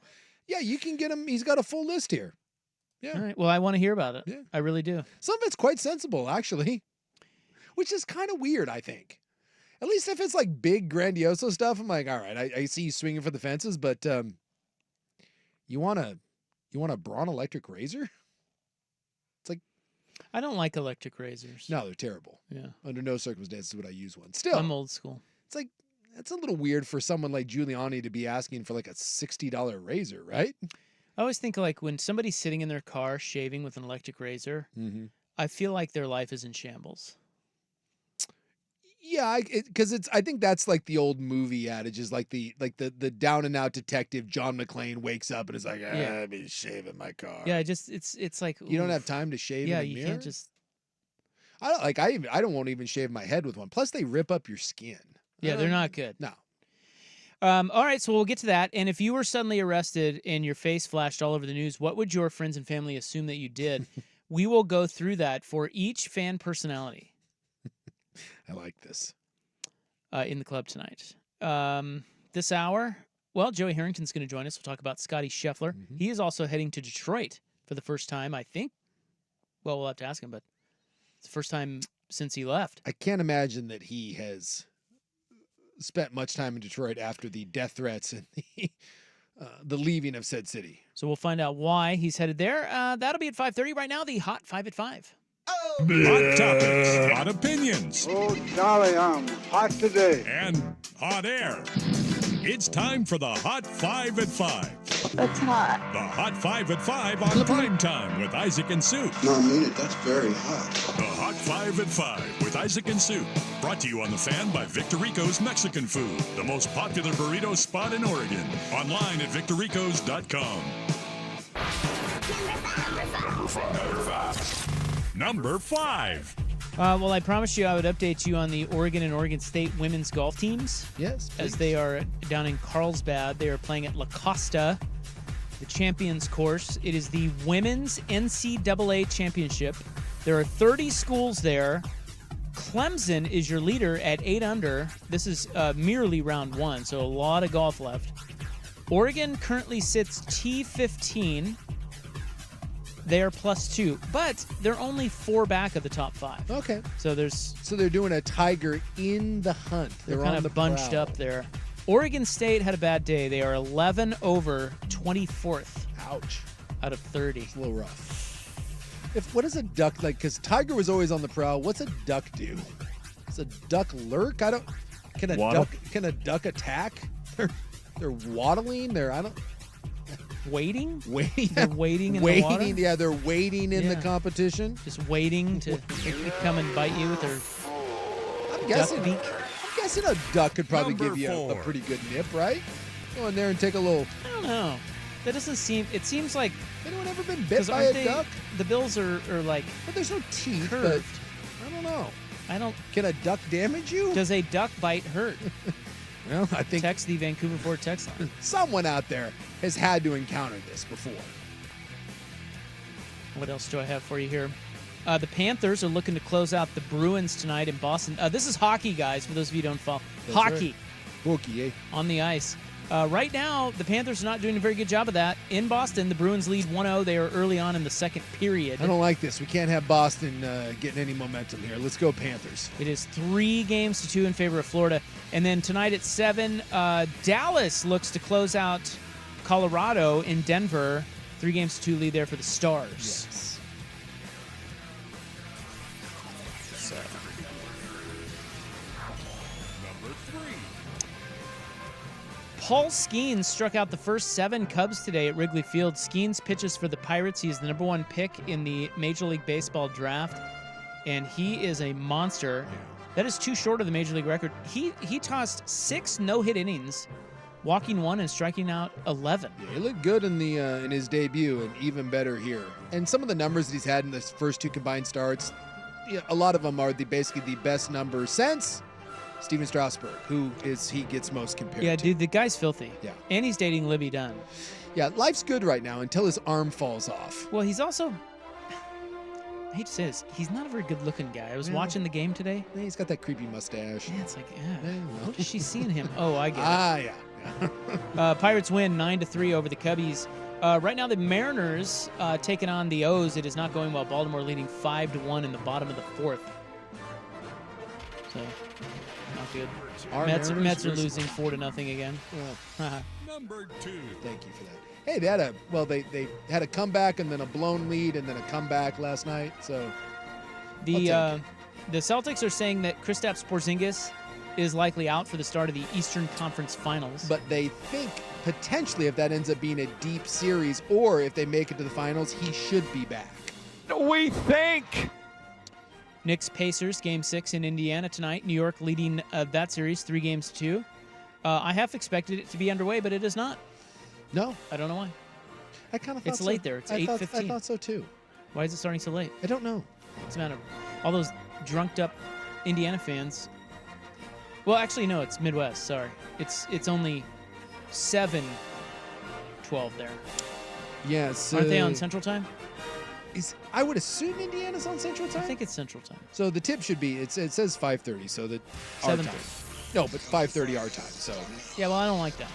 Usually those games back east start at 4 out here. I'm not happy. can I be honest about something? I will not watch 1 second of Indiana. I won't either. I don't care about this series. Wait till. Well, I would if there's a game 7. Yeah, You know, Game if 7 I'll Indiana watch. wins tonight. Game 7 in Madison Square Garden. Let's yeah, go. That's true. But this right here, I don't care. World number 1 golfer Scotty Scheffler was arrested this morning before round 2 of the PGA Championship. He faces 4 charges, one of which is a felony. There was a fatal accident that backed up traffic to the entrance to the club. Scotty tried to go around and dragged an officer with his car. Yeah, some of that's a little much. The big injury was to the cop's pants. His $80 pants are damaged beyond repair. And by the way, that's in the police report. Yeah, it's a pretty absurd story. He skinned his knee, and I guess he had He like did go to the hospital. Scotty was booked and released. went to the hospital with a skinned knee and an abrasion on his wrist. He played in round 2 and he shot 66. Yeah. He was the fan favorite out there. He played great. Well, he's so boring and plain. This is the best thing that ever happened to his image. He had the mugshot out there with the orange jumper. Let's go. Here's a quick leaderboard update. It looks like they are just about finished. Or are they? Did they get it in? I don't know. I think there's still some guys out there.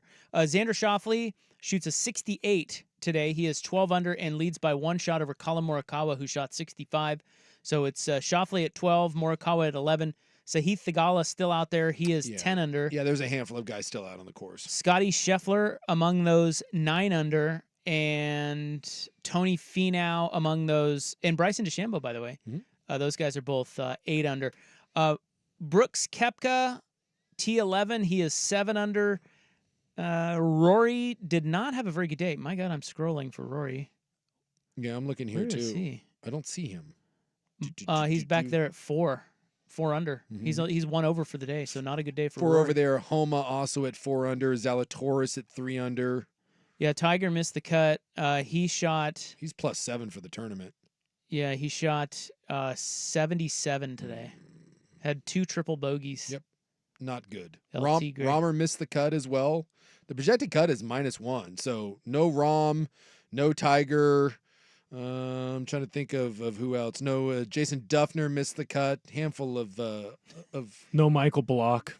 Yeah, Block missed it. If only he had Rory's length. Why did you tell us that Jason Duffner missed the cut? don't That was know. weird. I was just scrolling through people that just names. I was like, oh, he missed. I don't know. Who else do you want to hear about? Victor Perez missing. Padraig Harrington misses the cut. He was +10. Victor Rico's Mexican Food brings you the Hot 5 at 5, the most popular burrito spot in Oregon. Order now at victorricos.com. Oh, and John Daly withdrew. Oh, he did? Yeah. Why? I don't know. He smoked 2 packs of cigs and had like 4 Dude, Snickers that guy- bars. Yeah, someone said yesterday that they were keeping an eye on it, that he went through 2 packs of cigarettes, 4 Snickers bars. 2 Cokes. Yeah, 2 Cokes. How is he alive? I don't know.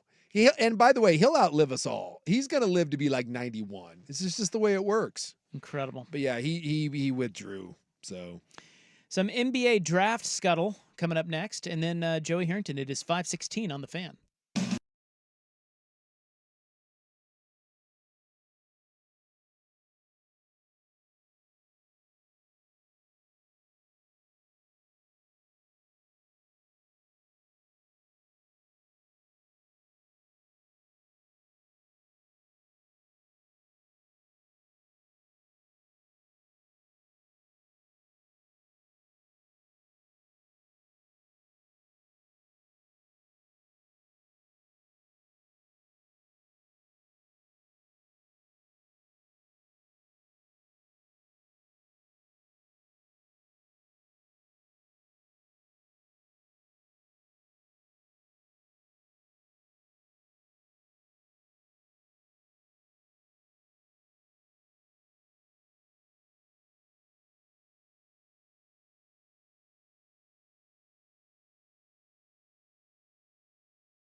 shocking arrest of Scotty Scheffler. It's such a stupid story, and yet It's absurd. It's crazy. NBA draft scuttle. They are now saying if this doesn't get you fired up for the draft, Blazer fans, I don't know what will. So hold on to your Blazer pants. I'm ready. My Blazer panties. Hold on to your Blazer panties. Is there such a thing as Blazer panties? Blazers. If so, does Danny Meringue own them? I'll tell you what, there probably should be Blazer panties, and the pinwheel could go right. And, Yeah. No, I don't know where. I'm guessing there's Trailblazer underwear. No. I'll look this up. Well, underwear is different than panties. Well, panties are not. Here's the thing: all panties are underwear, not underwear is panties. I know, but when you go into like the Blazer store, I wouldn't be surprised to see like silk Blazer boxers. Yeah, but I would be surprised to see like Blazer edible panties sitting there, like a thong. Rum raisin Blazer thong. Mommy, what are those? That's selling those at Spencer's. That's got to be a big seller. Yeah, I'm here. There is in the NBA store there is an entire section for sleepwear and underwear, and I'll scroll down and see because there's lots of boxer briefs I see here. I'm gonna see if I can find some panties. But continue with your story. Is there a market for Blazer panties? Yeah, like for any sports panties? Like what? Like women don't care about that. Yeah, but maybe men I think someone's do. like, oh, this can be really sexy. Maybe men do, and they want to see their gal in the Blazer. If you're a Blazer fan, okay, but I mean, you don't just get to tell here. These are your new panties. I'm throwing all your others away. Like it doesn't work that way. Happy right? birthday. By the way, on the NBA store, there is no Blazer panties. Plenty of Blazer underwear. The best I can offer you is a pair of cheeky shorts for the girls. What is cheeky? Oh, where the Blazers on the butt? No, the cheekies are like the little short, they're like little short sleeping shorts. Not like the old juicy sweatpants. Yeah, like those. Yeah, I think I know what you That's mean. the best I can offer you so far as Those finding are hot. some Trailblazer panties. Now, does it just say Blazers on the butt, or does it have the pinwheel, or what? No, it's got the little pinwheel on the leg, or I guess the upper thigh. There's nothing on the butt, but they're Jack Ramsey'd plaid. It's the best I can offer right now. So if you're in the market, someone out there can fill this gap. We need some Blazer panties.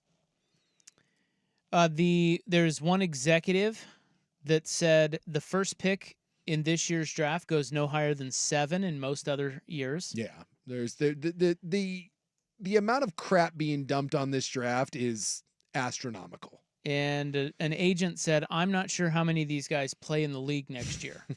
So, ladies and gentlemen, get fired up for the 2024 NBA draft, which the Blazers pick 7th and 14th. And 2 second-round picks as well. Let's not forget about that.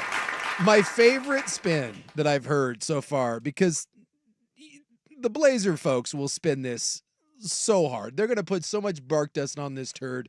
My new favorite one that I've heard is, in a draft like this, you don't want a high pick. Because if you're picking 2 or 3 or 4, there's a good chance that pick's going to be a bust. So you'd rather have the non-pressure of someone just fall to you, and then it's like taking a flyer. That is literally something that people are trying to put out there now as a spin, that it's actually better to have the 7th pick than it is to have the 3rd. Yeah, I heard Danny say that. I'm sorry. That's ludicrous. Well, That's so silly. So what you're saying is, under that logic, you'd rather take the flyer on who's ever left, and you're like, I guess I'll just take this guy, as opposed to having a higher pick where you take a flyer on someone that you scout and you're like, hey, of all the flyers, this is the guy we feel best about? Like, in what world does that logic make sense? Someone help me. Danny's world. That just makes no sense to me. Blazer world. Hey, although I thought there'd be Blazer panties, and I can't find any, so what do I know? You know nothing. No. I would have sworn that there had to be Blazer panties. I bet you there's Celtic panties. We need to like up our profile. Well, can I ask this question? Since, men's sportswear, or men's professional teams, Yeah. I can't imagine are big in the sexy lingerie industry. Probably not.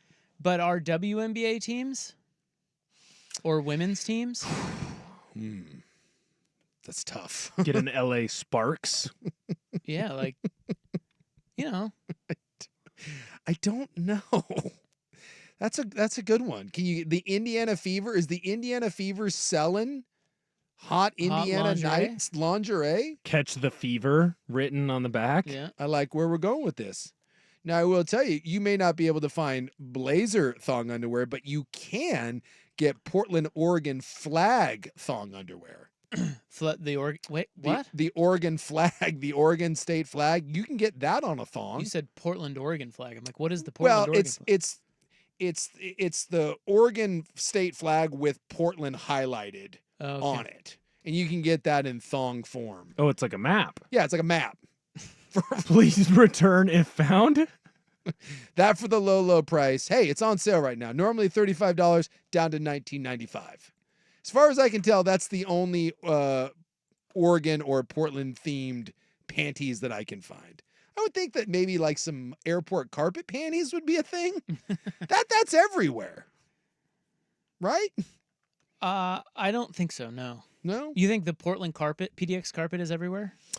Yeah, like you can buy the t-shirt, socks. My golf head covers, for God's sakes, are PDX carpet. Yeah, but it's not everywhere outside of here. No, but like everywhere, in that there are so many products that are available with that. Don't they have a pattern. PDX carpet Blazers jersey? Yeah. I think that's cool. You know, it'd be cooler that in thong form. And the team has to wear them. Well, it is Jody Allen. Yeah. Jody has been known to make men wear that sort of She underwear. has. Yeah. That's a true story. That is a true story. She made her security guards wear thongs. Navy Yeah. SEALs. Navy She SEALs. sexually harassed him. Yes. They sued her. We're forced to wear thongs. You think she'll be sitting down there in the front row with her team all in blazer panties and she's got her binoculars out It would be staring at their bulges? It would be amazing. Let's go. No, I'm a little disappointed in the lack of blazer underwear options. Oh, this is ridiculous. You want to know how bush league the Blazers are? Guess what I just found? Portland Timbers thong underwear. I can buy Timbers thong. Look at that right there. Really? Look at that quality item right there. Okay.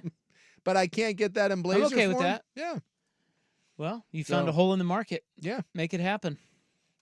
It's like that dude that had there was someone selling Scotty Scheffler prison t-shirts like 2 hours after that arrest. Oh, yeah. Free Scotty. Someone was Maybe there's some free Scotty panties already out there. You think? Dude, if someone has a pair of panties with Scotty Scheffler's mugshot on them, dude, you are amazing. I am in your debt, good sir. All right, Joey Harrington coming up next. We'll find out why he's headed into Detroit for the first time in a long time. We'll talk Scotty Scheffler arrest. Next, here's Will.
On 1080 The Fan. Story time with Joey Harrington, our dear friend, who is definitely not a man who would use the line, "Do you know who I am?" At least I don't think.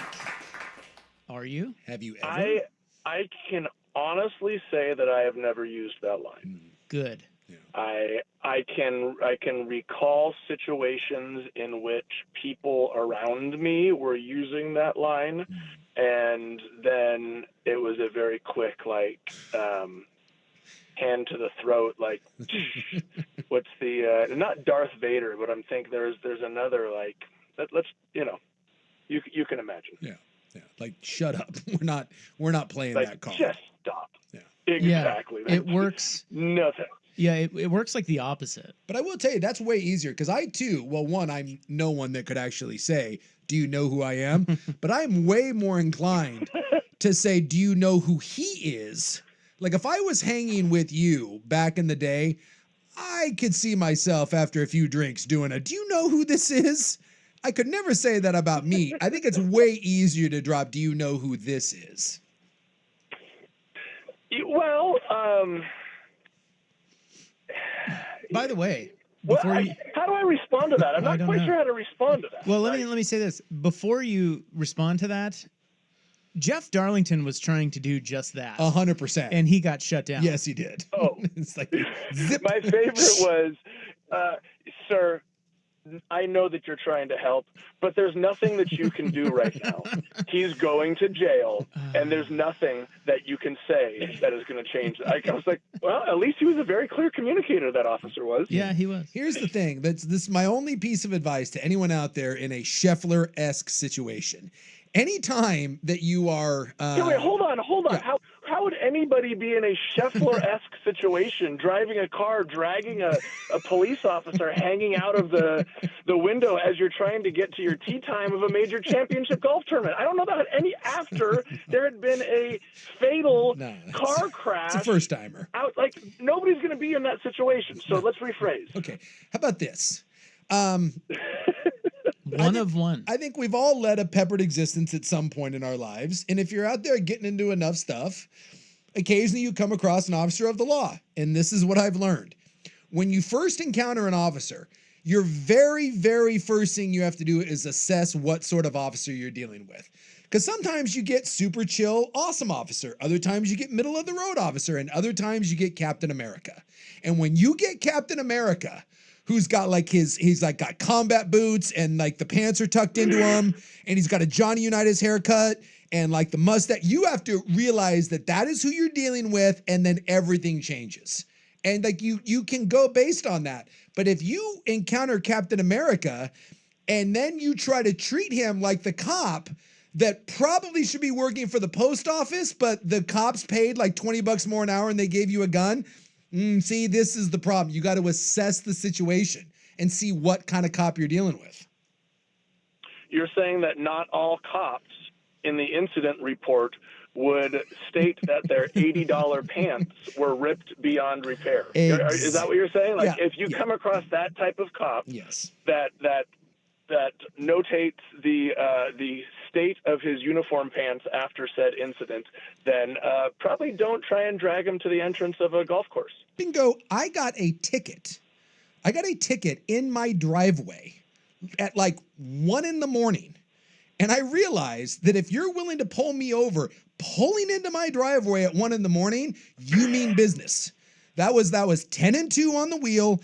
Answer the questions, keep them short and sweet. My wife came out and started yelling at said cop, at which point I yelled at her to get back inside because I didn't want to get shot. You realize in that moment what you're dealing with. And I think Scheffler thought he was dealing with Surf Cop, and he was not. He was dealing with Officer Gillis, who, does Detective Gillis, who did not take any sass. Okay, so so two things. Number one, you should know that nothing good ever happens after midnight. So why are you driving into your driveway at 1 a.m.? That's number one. Number two, as this is story time, I will simply just, I was in Canada, And again, kind of to your point, you have to know what type of cop you are working with. Yep. The gentleman who I was with, not directly but he was in our group and was off.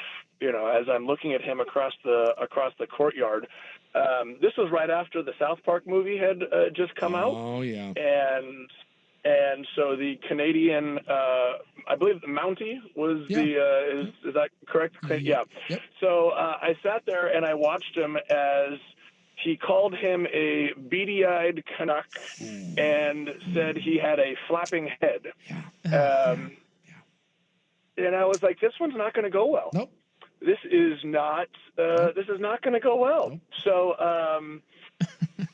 again, if you're in Canada and you think it's funny because, South Park likes to, make Canadian jokes, don't try them out on the police officers. That would also, fall into that category.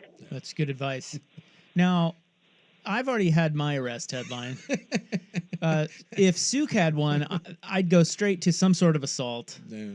It's pretty, I can guess, right? I think there are two people in my sports sphere, and that's a pretty large sphere, that if I woke up and I saw that they had been arrested, much like this morning, I would have no clue where to start about what they did. One of those people is Scotty Scheffler. I know. I couldn't wrap my head around it. I'm like, what on earth could he have done? And second, number two, more importantly, is Joey Harrington. That is true. Seriously. I can't see Joey arrested. No, but if he, you can't see Scotty Scheffler arrested. No. What but if guess Joey what? and Scheffler got arrested together? God, what did you think when you saw Scotty Scheffler was arrested? I wasn't driving. Who's to say I wasn't driving Scotty Scheffler? And then you said to the cop, Detective Gillis, "Hey, do you know who this is?" Who this and me for that matter? Do you know who we are? Do you? What did you think he did? I woke up and a buddy had texted me about Scotty Scheffler having a bad morning. And I was like, what on earth? As I'm pouring my coffee, thinking, what in the world is he talking about? Sure enough, go and check the news. And that's the first thing I see. What did I think he did? I don't know. But I also didn't think that Tiger Woods would end up arrested, right? Like there's... I don't know. It's different. I know it's different. But I will say that what people see in the public sphere is often somewhat of the truth, but most often not the whole truth, right? So I would agree with you in that I would in no way expect Scotty Scheffler to be arrested. But hey, nobody knows what's going on in everybody's life. So it's funny. I had the same thing. I woke up this morning, had a text message waiting for me from a buddy, and same thing. I was like, Scheffler. And when I looked it up, see, and the front page was the of him getting arrested, but it was dark and you couldn't really see much. And I went to one of two places immediately. I went, oh my God, domestic violence, which is kind of the standard. I went to drunk driving. Yeah, that's what because it was nighttime. I went with that, and then I hate to do it, but I went with the Eugene Robinson. I'm like, he got a lady. Like he got a lady. He got busted in some sort of his wife just had a baby. She's at home. Robert Kraft type sting. I was like, he went to the orchids of Asia in Valhalla for a little Viking stuff, and I was like, oh my gosh, he's like Team Jesus. And then I saw the thing, and I was like, what? That's what he got arrested for? Yeah. What do you think if Joey Harrington, you woke up, because I had the same text. I think we all did. We all woke up to it. Somebody said, everybody, anybody who golfs had that text this morning. Right, and this guy I think is currently across the pond, so he was way ahead of the game. He was up, and he said, this Scheffler headline will go down as one of the strangest in sports history. And I just went, my jaw hit the floor. I'm like, oh my God, what did he do? Yeah. You thought like Barrett Robbins? Yeah. Like, did he go sideways? Yeah, Tiger Woods rolling his car remember Tiger Woods almost died at the Genesis Open, for heaven's sakes. Now, and he's been arrested twice, I believe, right? Yes, he got it. Well, the Elin one, I don't know if he got arrested, He didn't? I don't think so. I think they tried to be like, well, that's a domestic thing, and then he got arrested while pilled out while So if driving. Joey is splashed across the headlines, Joey Harrington arrested. What? I mean, what on earth? Protest maybe? Let's just hope that nobody just tuned in and just heard that clip, like Joey Harrington arrested, and then went running off. But go ahead. Yeah, what would you think he did? I would say some sort of protest. Protest? Yeah, I don't know. Maybe he was protesting a good He cause. doesn't strike me as a protester. Well, I could see Joey for the right cause. I could see Joey standing up for truth and justice. I can't think of any other I'd chain reason. myself to a tree. Yeah, I don't know. I'd chain myself to a tree and poop in a bucket, for a couple days, like one of those Cal Berkeley protesters. Well, I feel bad because they were talking about it on the station, and they're like, "Who at the station?" And everyone pointed at me. I'm like, "Why me? Who at the station? What? Would get arrested?" They're like, "I'm like me." Would get arrested. Yeah, it's you for sure. It's like, geez, guys. It's not even close. No offense. My walking mugshot, apparently. Sorry. All right, let's pause. We come back. We talk a little bit more about Scotty Scheffler and with Joey Harrington here. Paul Skeens made his debut today. No hit, 6 no-hit innings. I want to know if Joey ever had who was the Paul Skeens of football when Joey was playing that came in and just Paul Skeens. Yeah, well, I'll explain. I'll explain it to you next. He was not arrested. No. This is Joey Harrington, courtesy of Mods PDX on 1080 The Fan.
I would think so. Did you have any?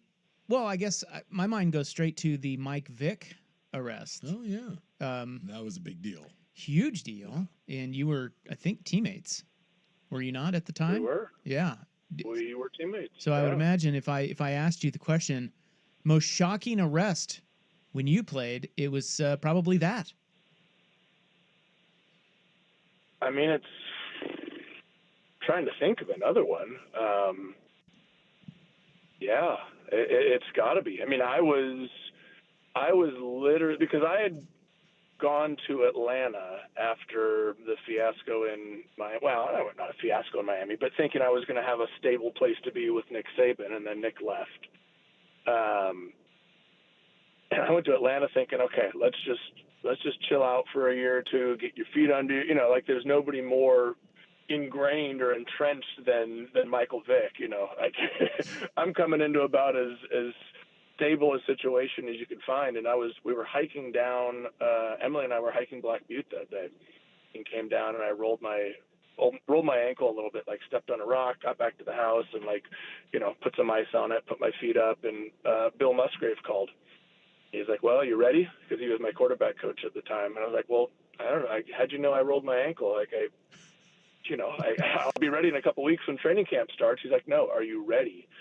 And he said, turn on the TV. And sure enough, Mike was being taken away in handcuffs. So that was a bit of a shock. I know it's an uncomfortable question, but was there any whispers about any of that before that happened, that he was fighting dogs? Oh yeah. Yeah. I mean, there was definitely talk about it. And I mean, it was the story had come out for a couple weeks prior to him actually being arrested.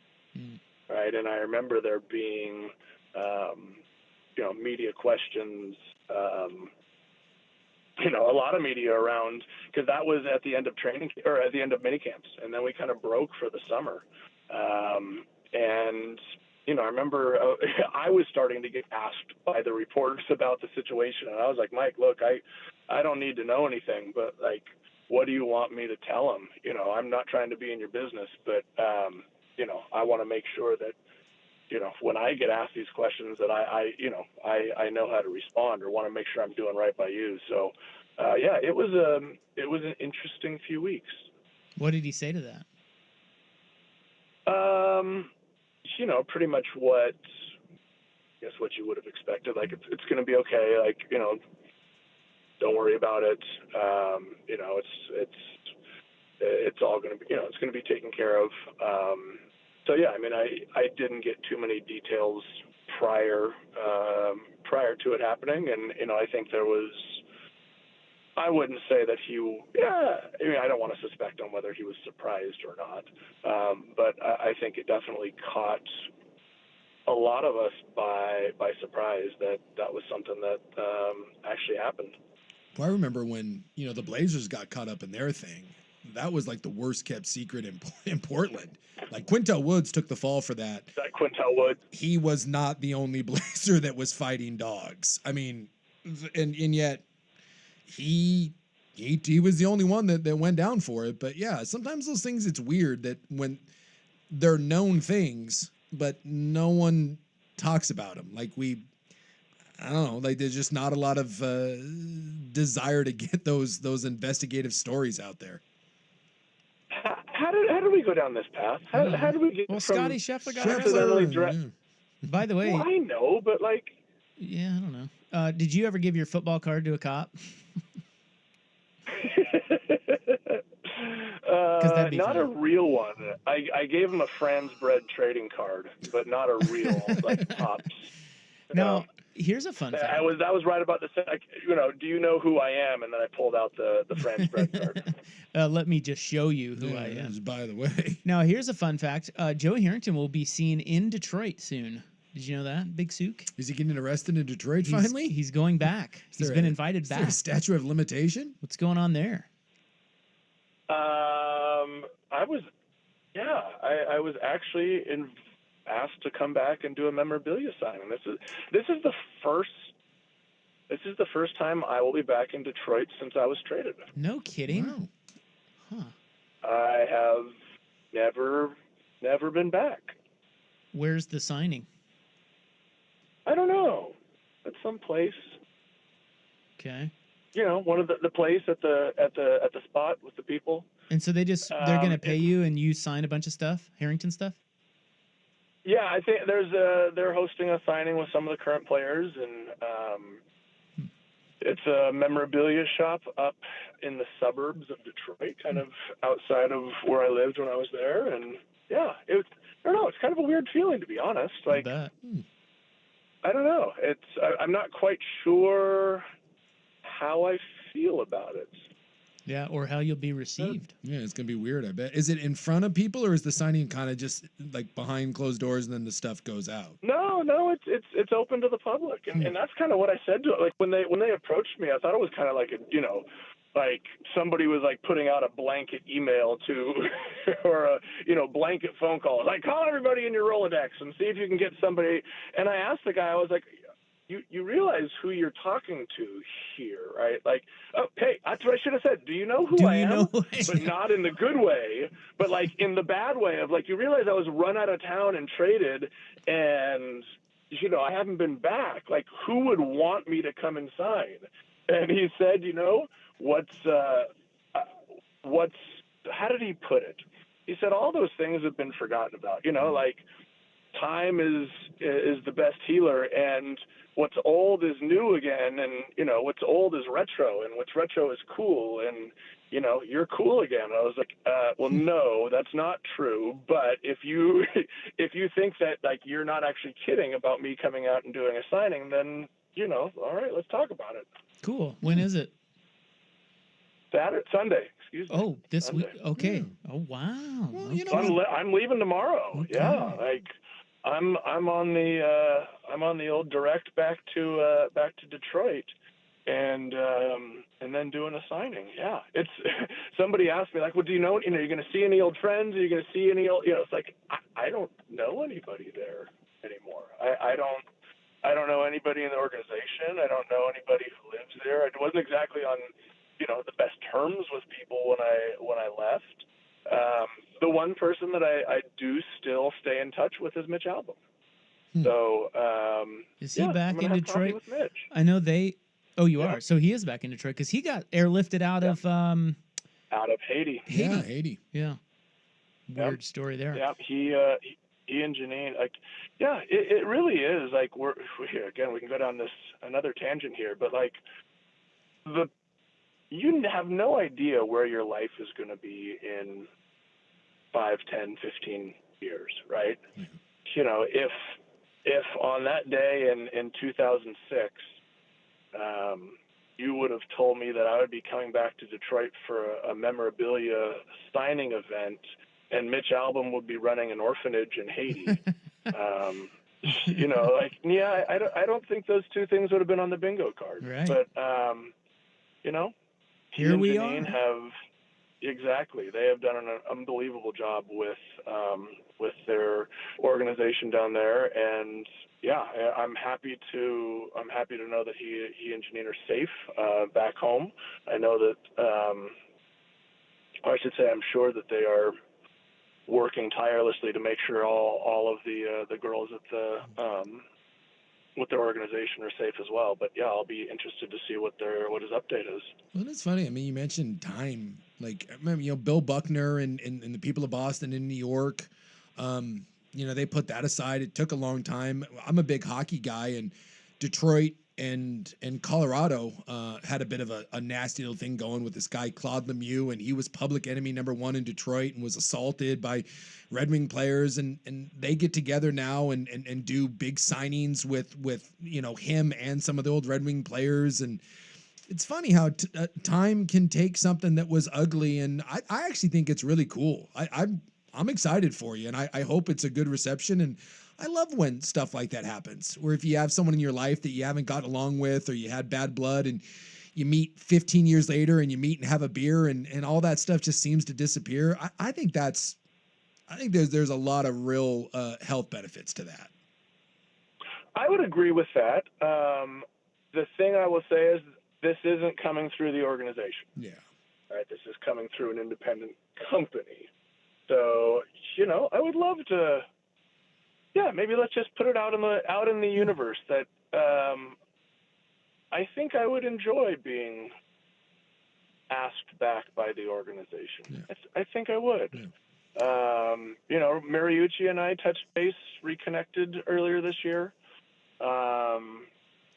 Which again, like if you'd have told me that Steve Mariucci and I would be chatting, probably wouldn't have guessed that one either. So yeah, I mean, I would agree with you. I definitely I'm at the point where I can process and I've moved on with 15 years ago. God, almost 18 years ago.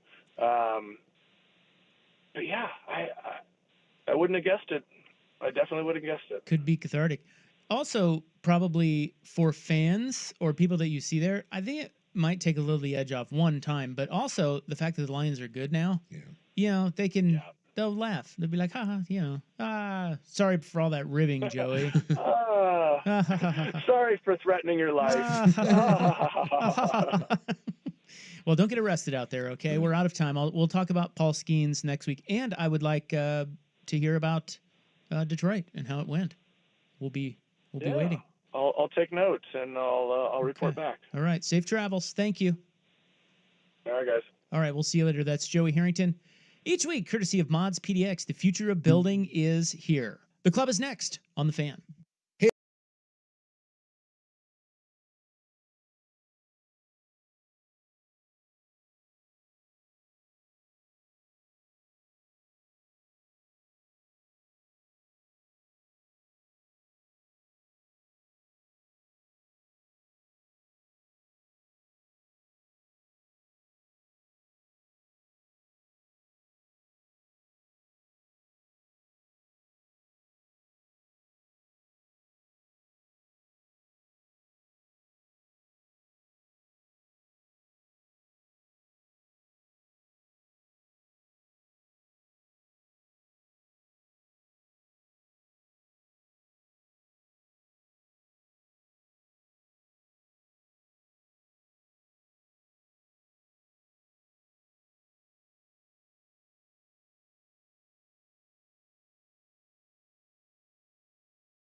are clay. Some people hard court. Now I think you can play on any surface, but much like Nadal, your main surface is the bitch, and that's fine. Yeah. In my personal life, I'm a big fan of the S word. I like that's like the 4-letter. The 4-letter. I like different versions of that. Okay. That's really where in my scope, and I can't say that on the air.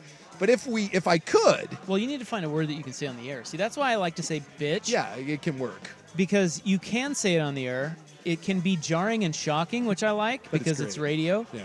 But I also love that it turns people, like people that would be offended by that, turn it off. And that's what I want too. I love that. Go away. We don't want you anyway. Well, we've talked about it. The idea of I'm a fan of that. Bad language, I get with kids and all that, although kids swearing is hilariously funny.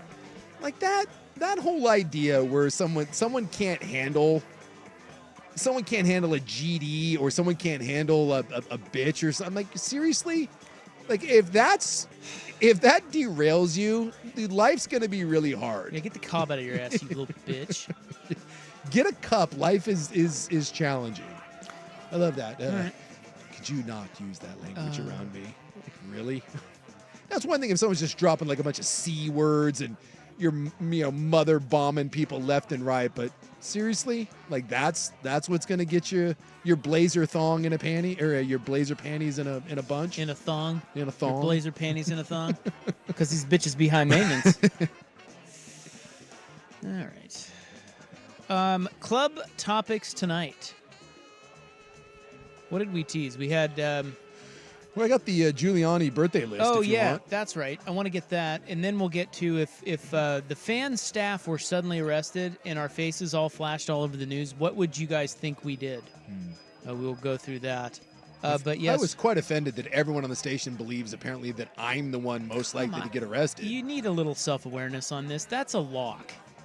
You need to wear that. That is so easy and the reason for that. I don't get in trouble with the law. Well, no, but you do get into kerfuffles, and that will lead to trouble with the law. It's just, come on, man, that's an easy one. Been cuffed 3 times, never been charged with a crime. Thank you very much. Well, good for you. Yeah. A lot of us haven't been cuffed 3 times. Well, I'm 1 for 1. Yeah. Actually, no. Never mind. Oh, you've been cuffed twice, huh? Yeah, I was cuffed as a juvie. Yeah, that happens. I was brandishing a BB gun. Yeah. And somebody didn't like that. That was mine. My first cuff But I didn't get in trouble. My first cuff was 17, senior in high school. Because of my white privilege? That was the one where I got assaulted by a lady officer. She hit me with that stupid baton thing that they have. Was she a bitch? She was. I don't think you needed to hit me. That was back... When did tasers become a thing? Because I think nowadays, I get tased. I don't know. But I didn't get tased. And by the way, I think I'd rather have been tased. That stupid club thing hurt. I can't believe both of you guys have been put in cuffs. Yeah. More than once. Yeah, I got cuffs a couple times. It happens. You live a little life, Will. It happens. Yeah. So you have avoided... Sorry, I obey the rules. You've avoided the cuffs so far? I've been breathalyzed a lot. 0 every time. What's up? How old are you? I'm 26. In college, All right, if well. it's a Saturday night, you're getting breathalyzed if you're driving past 11. Yeah. Well, you're probably through the most tumultuous years of potentially being cuffed, so congratulations. Yeah, that's a nice win. I don't think I've been... Yeah, all my cuffs were early days. I haven't had anything... I thought the jaywalking ticket, I thought I was getting cuffed for that one. And I didn't. I just got a really expensive ticket, and that was it. But no, I got cuffed senior year in high school, last day of high school. I was assaulted by a female police officer and was And cuffed. I'm sure you did nothing wrong. I didn't realize it was a cop. I thought someone behind me, there was a situation where I was escorting a gentleman out of his truck window. Yeah. See, this is why everyone thinks you'll be the one to be arrested. Yeah. Well, we needed to have a chat. This seems to happen weekly. His door was stuck, and so I was bringing him outside to have a conversation. And I didn't realize that the person telling me to stop and putting their hands on me was a cop. I didn't realize that. So I kind of did the shrug off, like get off me, because I thought it was this gentleman's friend. Turns out it was an officer of the law. And so I had to sit on the curb and all that. But once, calmer heads prevailed and I apologized and, it's the last day of school and all that. No harm, no foul. He went his way, I went my way. And she was very nice. You're lucky you're white. She was very nice after that, but, I'll tell you what, she swings a mean baton. And then the other ones were just kind of general, out with groups of friends and scuffles happen and, that sort of thing. All right, we'll get to Rudy Giuliani's birthday wish list. Yeah, I need Rob you got a birthday coming up. You going to put together an Amazon wish list? No, I'm not. Would people buy, if you put together an Amazon wish list, would people buy you things? I hope not. The P1s would.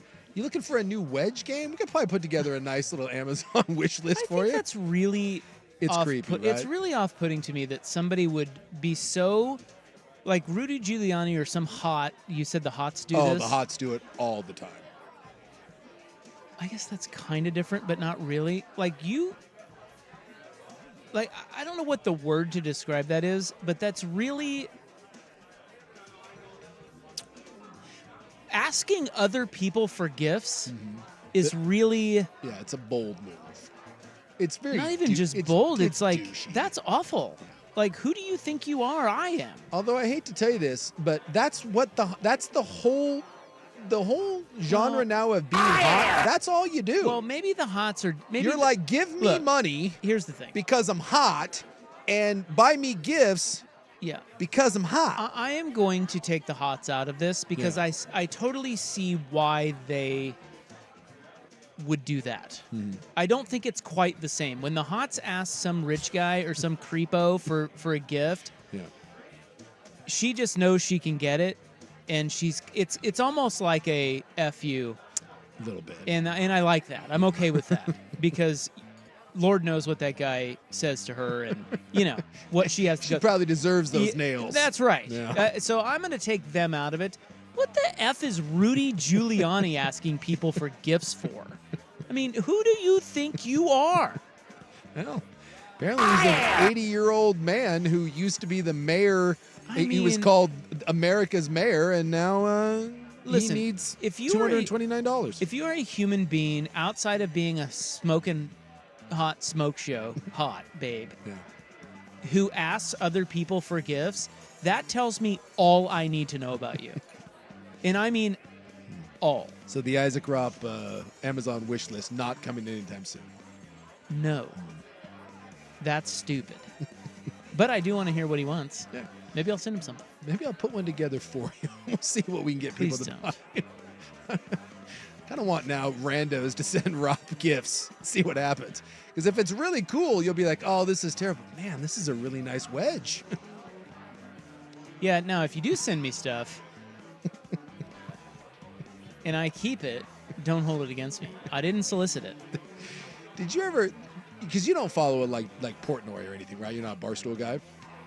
I think I follow him on X. One of the more intriguing things was during COVID, Portnoy would do unboxings that, because he's a big guy, millions of followers. And so he gave out his address or a P.O. box, and he would people would send him presents.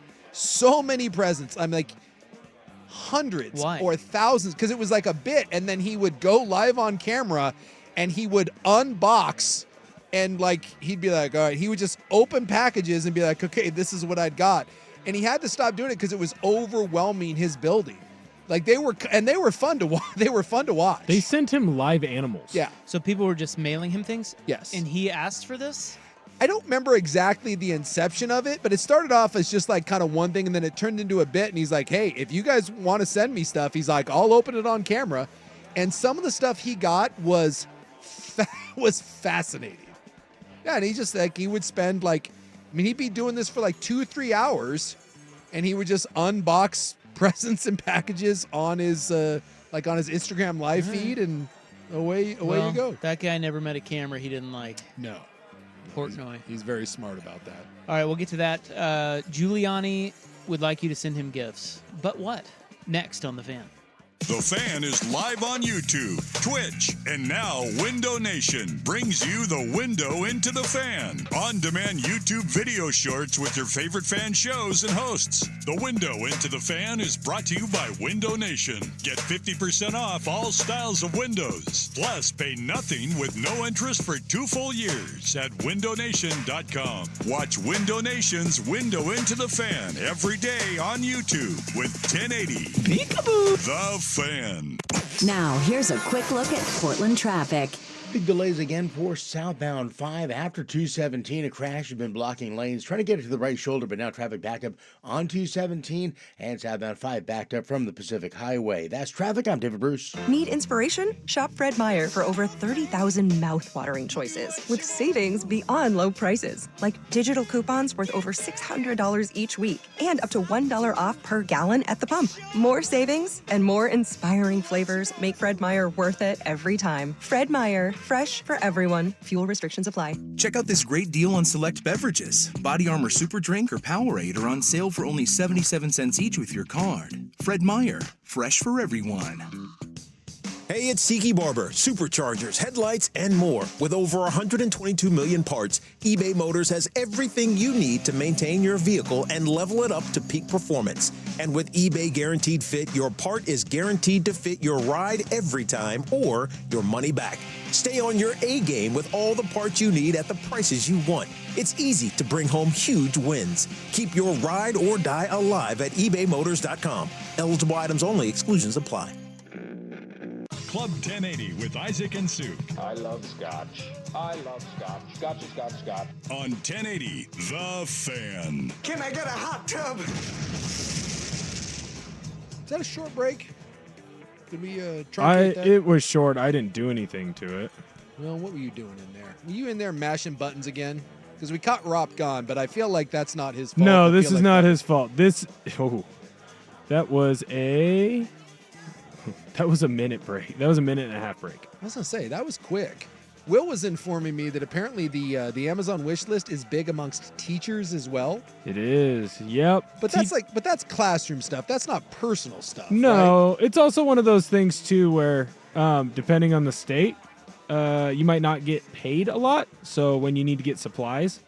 See, that makes sense to me. If you're a teacher and you've got an Amazon wish list, as long as it's classroom stuff, like you need glue, scissors, construction paper, I don't know, whatever you need in classroom. Was that the shortest it break? Was of the It all? was a shortest break minute of and a all half. time. I didn't realize it until I looked up. I would have said something. I think God. I think Will did something. I did not. Will was in there mashing buttons, and the next thing I know, we were back. It shocked Nope. me. I was do like, what not touch the commercials. Okay. I was like, we're back on the air. What happened? That was weird. Okay, no, he's saying teachers do this? Teachers do wish lists, but apparently it's just for classroom stuff. Yeah, 'Cause that's okay. That's fine. But Because if they you're- have to, a lot of times they have to buy their own, right? Yes, but if you're a teacher and you're asking for some like new sensible flat shoes, or you want some Jordans or something, Some then, blazer panties. Yeah, if you want some blazer panties, Danny Meringue style, that's a step too far. By the way, is that absurd that teachers are required to buy their own stuff for kids? It does feel that way. That is absurd. Yeah. How is that even a thing? I get that budgets are tight, but military, come on, man. Military guys have to do this. A lot of like military guys have to buy some of their own equipment because the stuff they get is inadequate or just they don't get it at all. So that's another. Yes, there are some things you're with like that serious? big budget they have. I know. Like we give them like an $8 kajillion budget, but we've got military guys having to buy their own body armor or like their own gloves. You're like, are you serious right now? Also absurd. Yes. I get so frustrated when I'm in the classroom now and I see like a student and they don't know better. They're like, 5, 6 to 8 years old, and they just start cutting up their pencils or cutting up their their erasers and stuff, and it's like, you don't understand. Yeah.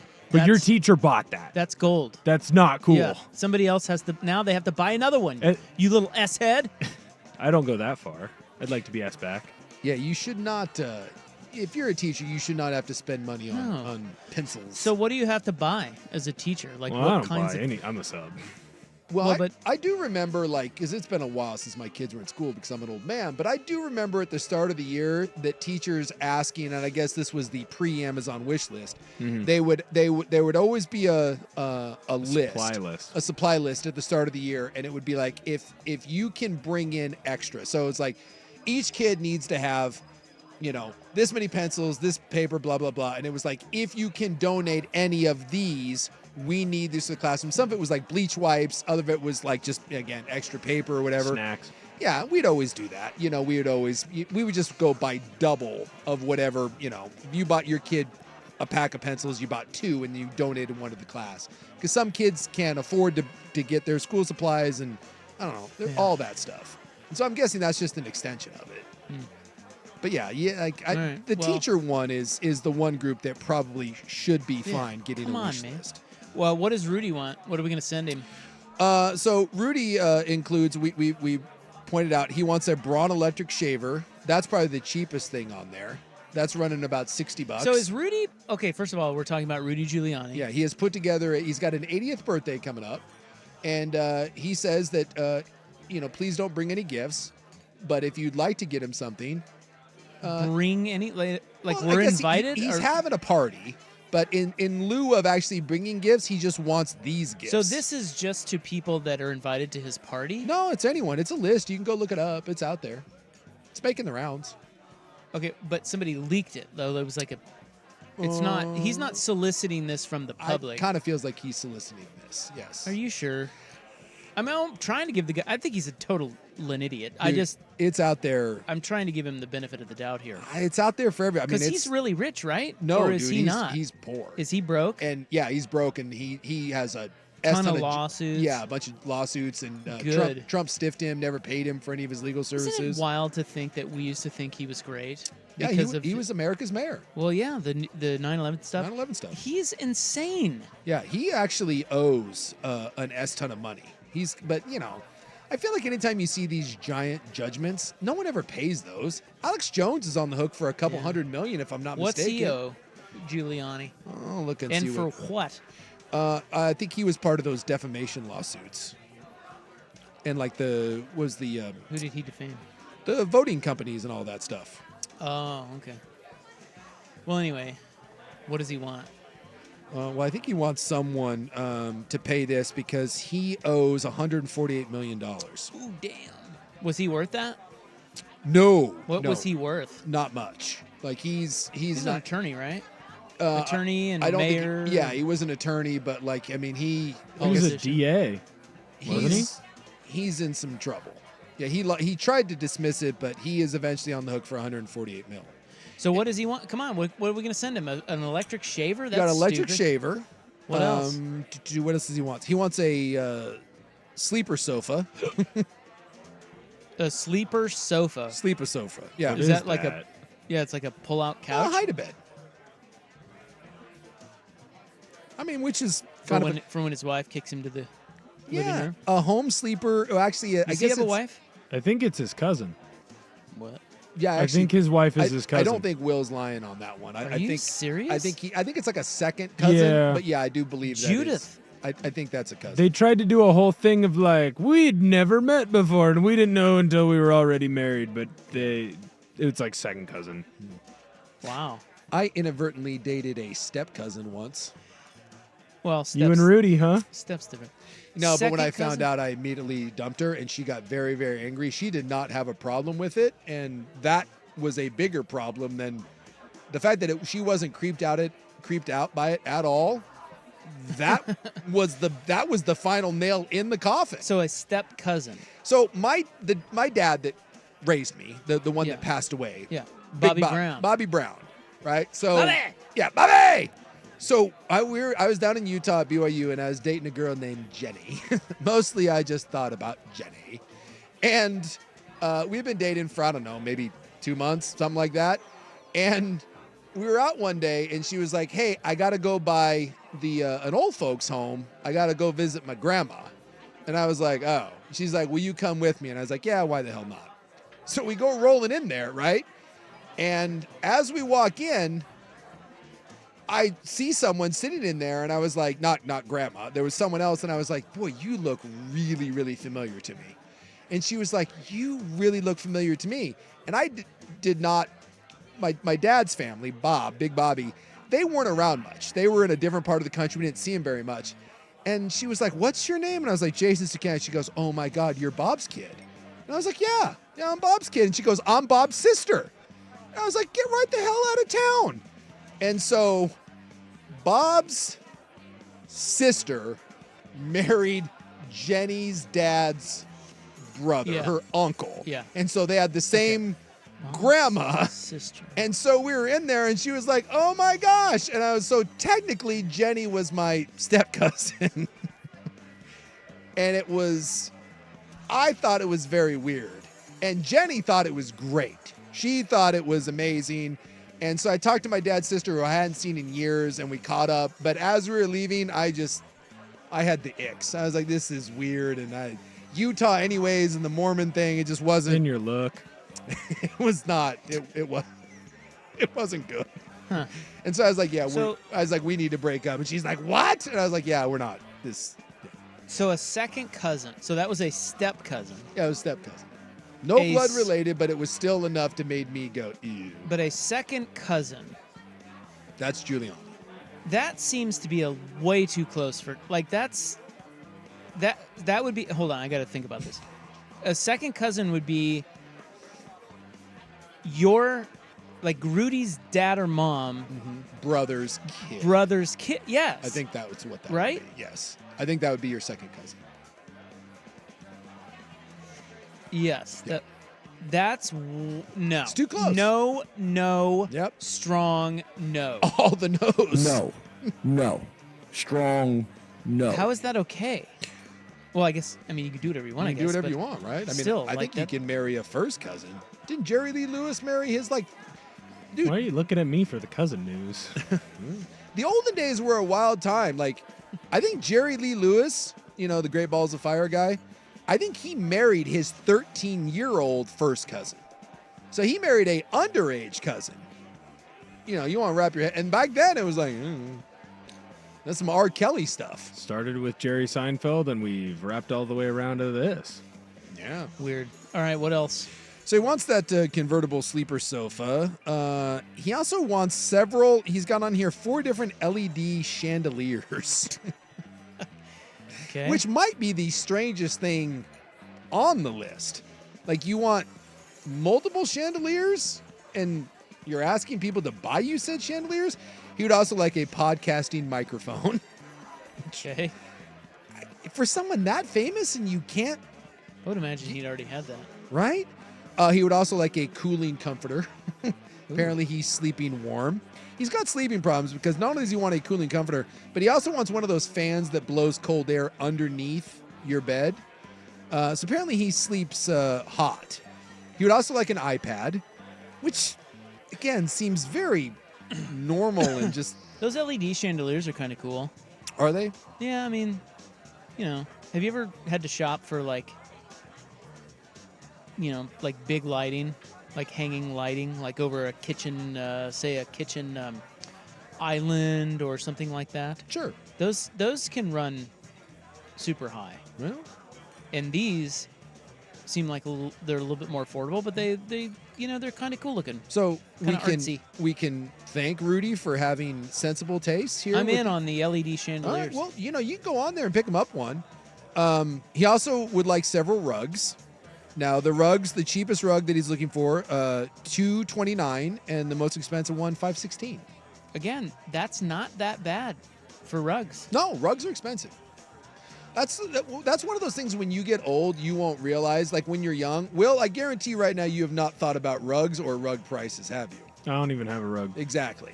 When you get older, you know what you're going to want? Not rugs. a rug. No, I'm not. Yeah. Why would I want a rug? What Well, because good your would wife it do? will. Yeah. Then that's her problem, not mine. And you're going to want see- hardwoods. And once you get hardwoods, guess what happens? You need rugs. And Why? rugs are expensive. Why would you need rugs for hardwood? Just don't slip. See, it's young man's game. This guy over here. Yeah. He would also like a document scanner.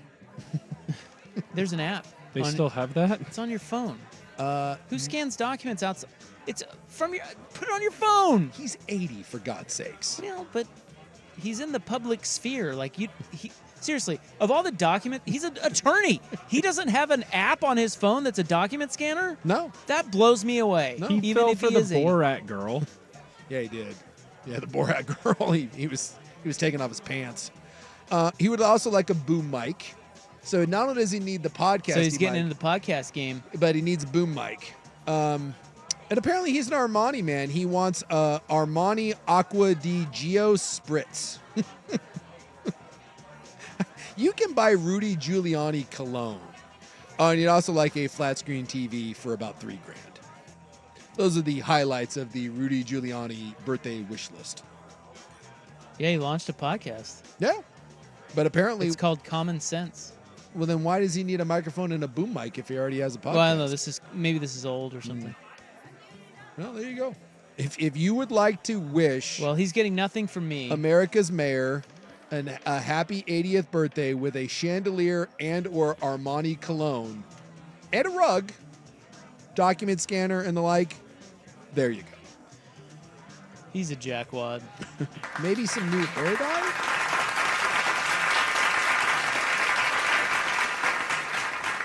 Yeah, and does he sell all this to just pay off his debts and stuff? I'm pretty sure that you can't sell enough stuff to pay off $148 million. Yeah, but doesn't mean you won't try. Well, and here's the thing. If you're 80 and you get hit with a $148 million judgment, don't you just wait to die? I'd be like, yeah, all right, whatever. Like, look at him. That guy looks like he's got 1 foot in the grave. He's melting. He looks like the Crypt Keeper. You'll be dead in a couple years anyways. I'm not paying that. Like, dude, why don't you make it $248 million? Because I don't have 148 and I don't have 200 either. You can make that as high as you make it a cool bill. Because I don't have it. Go ahead. All right. Up next, what would the fan personalities be arrested for? Here's Will with SportsCenter. This is a PGA Championship Week edition of Prime.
So as we spoke about with Joey, we all woke up to text messages, perhaps from friends who had seen it before we did, that Scotty Scheffler had been arrested. Mm-hmm. And of course, our first thought is, well, what could he have done?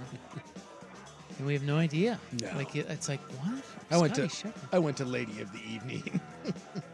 Yeah. His wife just had a kid. You know, he's super religious, which, you know, sometimes he's, you know, that's the Eugene Robinson, you know, Super Bowl thing. You know, all the preachers. Yeah, late night, early morning. What if let's say each fan personality were suddenly arrested and their face was flashed all over the news, but you didn't know why? What would you assume that they did? This is gonna be bad. This is gonna be bad. Now yours is easy. It's assault. Yeah, some sort of assault. It hurts my feelings, but I understand. Yeah, I mean, you should. Peaceful. I'm a peaceful man. No, you're not. I know you want to think that. You're not. I know. It hurts. Well, I've already had. You've already had yours. I've been in that. Yeah, like, and mine was pretty on brand. And I don't unfortunately. And I don't want to like throw anyone under the bus, but I feel like dirt. That would be mine for dirt. A Dewey. A Dewey. If you told me Dirt got arrested, I would. That's probably. You'd go to Dewey. I'd go to Dewey. Yeah. Yeah. It's not what they actually. It's what you think. What they I would think. Yeah. And look, I'm sure there were. And it's the most common adult arrest. It is. Like and we talk about drinking and stuff, and yeah. And Dirt likes to have some pops. I mean, that'd be Will's. If you told me Will got arrested, I would think DUI. Oh, no way. No? No. What do you think I'm doing? Well, Will's young. He goes out. He's a bro. I could, you know, unfortunately, that happens. My mind would instantly go to something with the kids at school. Like I hit a kid? Yeah. Oh, God. Or you threw because that something better up. be I'll tell where you what, you're that's going better with. than something else yeah, I was about gonna with the say that kids better at be school. where you're going with it. Well, no, I wouldn't. Now I'm it's not going to gonna- be for hit and rob. I'm not going to accuse you of being a child diddler. Good Lord, dude. He does watch Toddlers and Tiaras an awful lot in there, and I find it uncomfortable. Don't know what that show is. But you seem to know a lot about But it. I could see you. Cousin or I could see you throwing something at a kid, like an eraser or something, that you're just joking around, and they, you know, and then all of a sudden you got a mugshot. I could see that. I've not thrown anything at any students. Not yet. I can picture Swag in some sort of financial scheme. Swag ripping people I off? think Swag was some sort of white collar crime thing. Tax evasion? Yeah, tax evasion. Because he's, you know, he worked in finance. He just has that look. Like, if I saw a Swagard mugshot, Swag's not going down for anything like violent. It would be some sort of financial crime. I think that's right. There would be a fraud involved. Yeah. Yeah, I like that. Yeah. What about Sprague? Well, what would Sprague go down for? Sprague would have to be for some sort of drug-related thing. Drugs? I could see Sprague. I don't see that. I see him bowing up to somebody. Getting in a fight. I see Sprague getting arrested at the airport with weed in his bag and not understanding that he couldn't take it on a flight to somewhere. Like, he was flying to Texas and he had weed in his bag and he's like, what? Weed's legal. And they're like, not federally. His would be some sort of weed misunderstanding. Is he a big weed guy? I think he's a weed guy. Yeah. He's a weed bro. Yeah, he's a weed bro. Okay. Yeah. I think that's what Sprague would go down for. And then he'd be like, what? It's legal. It's in Oregon. And they're like, nope, you can't take it on a plane. And by the way, I do think that confuses a lot of people because it's so common here. But, you know, plenty of states where it's illegal and you can't take it across state lines. They don't usually catch you. Well, I certainly want to be. I wouldn't want to be the one putting it in my bag. Especially like your travel. I know people that bring it internationally. I'm like, what are you doing? Like, it's not that hard to buy weed wherever you go. Who else you don't we need have? to bring it with you. We have Schultze. We have Danny. We have Dusty. Dusty. Dusty's got. Well. Oh, Fan Man. I'm going to stay away from the Fan Man. I've given him enough over the years. I'm trying to think what Schultze could be. I think he'd be the least likely to get arrested. Schultze? Yeah, what would he do? No. Schultze would get arrested for something involving a Mariner game. I could see Schultze Schultz would be at a baseball game, couple pops, and there would be some sort of thing that went down in the stands, and Schultz would get arrested for disorderly conduct at a Mariner or a Duck game. That's what Schultz would. And I do think a disorderly conduct is a good call on him. Yes. But okay, when he gets so fired up about something so random, yeah, it's alarming to me how fired up he gets about something so oftentimes random and simple. Yes. And not that important. Yeah. So I could see him like throwing a fit like at a sandwich counter or something. That'd be pretty good, yeah. And like getting arrested because he just wouldn't let it go and he's really pissed about it.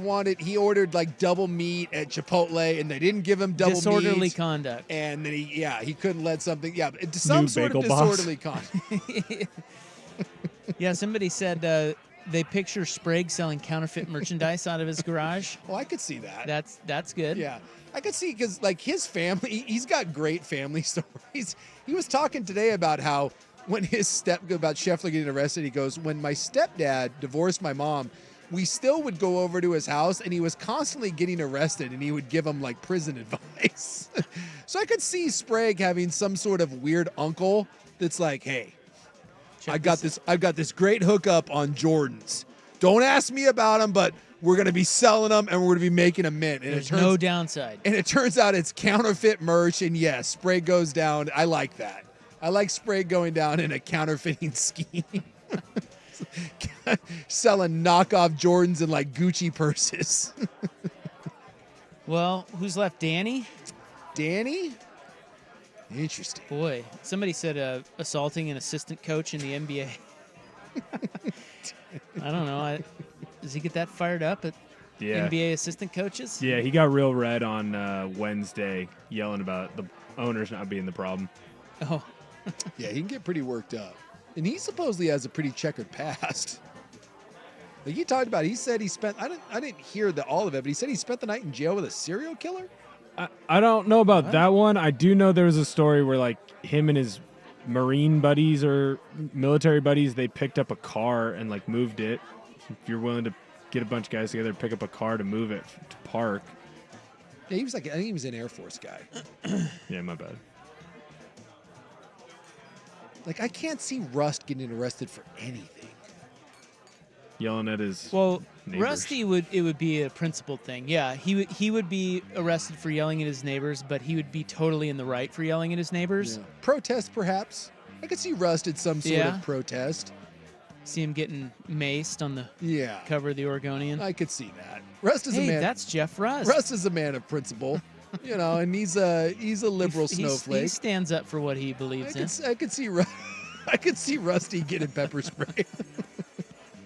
He, by the way, would have the best mugshot. Oh, yeah. Yeah, the Rusty mugshot. He's a walking mugshot. It would be amazing. And, he'd be wearing one of his like, signature cartoon T-shirts with that look. That would be amazing. I am Knuff. All right. Well, we got to go now. Yeah. It's enough fan personalities. Hey, we love all the fan personalities. We do. Okay. Well, not all of them, but most. Some of them. We will wrap it up next on The Fan. It's back, and it's sure to sell out.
but we're almost out of here. By the way, Boston is dead. Thank God. The Bruins have been eliminated. Suck it, Bruins. The Bruins aren't the Bulls. Crotch chop. Now, if I could just get the Celtics to lose. I hate the Bruins so much. Makes me happy. I don't like the Florida Panthers. Yeah, who likes the Florida Panthers? Brooks Koepka. That's true. He does? The Peas, bro. Yeah. Where do they play out of? Miami? Yeah, but it's Sunrise, Florida. It's a Miami suburb. I would have thought Tampa. Oh, no, that's Lightning. the Tampa Bay Lightning. Aren't you a sports guy? No, they're down in the Southland there. I just can't stand the Bruins. Like they have so many players that just drive me crazy, and the Boston fan base. And so I'm happy that they're gone. And it was really cool because yesterday I sent my kids to the Canucks playoff game, Canucks Oilers, up in Vancouver for my daughter's birthday, and such a cool environment. And the Canucks won with like 30 seconds left on the clock. Place went crazy. Nice. I was so happy that you don't want to send them up there for the birthday and then like have them lose in overtime. So the fact they were able to pull that out, it was really cool. Some of the videos they sent back, playoff hockey, there's just nothing better. They didn't get arrested after the game, did they? They did not get arrested, but they said that Vancouver was freaking nuts. Did they flip over a car, light a couch on fire? I think that's if they win or lose the Stanley Cup, that city will burn. But they said that there was an impromptu parade. They said traffic just ground to a halt because people wouldn't get out of the streets. People were climbing light poles. All the bars were just... It's a great city. Vancouver, BC, they love their hockey. And so they were talking about what a cool environment was to be up there and see it. Impromptu parade. Yeah. Yeah, it was an impromptu parade outside of like Rogers Arena out there. So they just marched? Yeah, they just marched in the street, and like they wouldn't get out of the street, and they were just sending different videos and stuff up there, and it just looked like an absolute madhouse, basically until like 1 a.m. before people finally decided to filter back into their homes. And by the way, that's not even winning the series. I was just winning Game 5.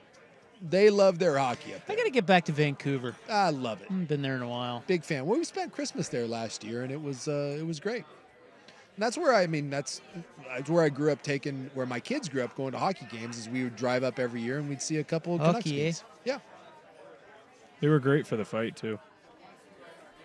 They were what? I went up there and saw a UFC fight. Oh, up in BC?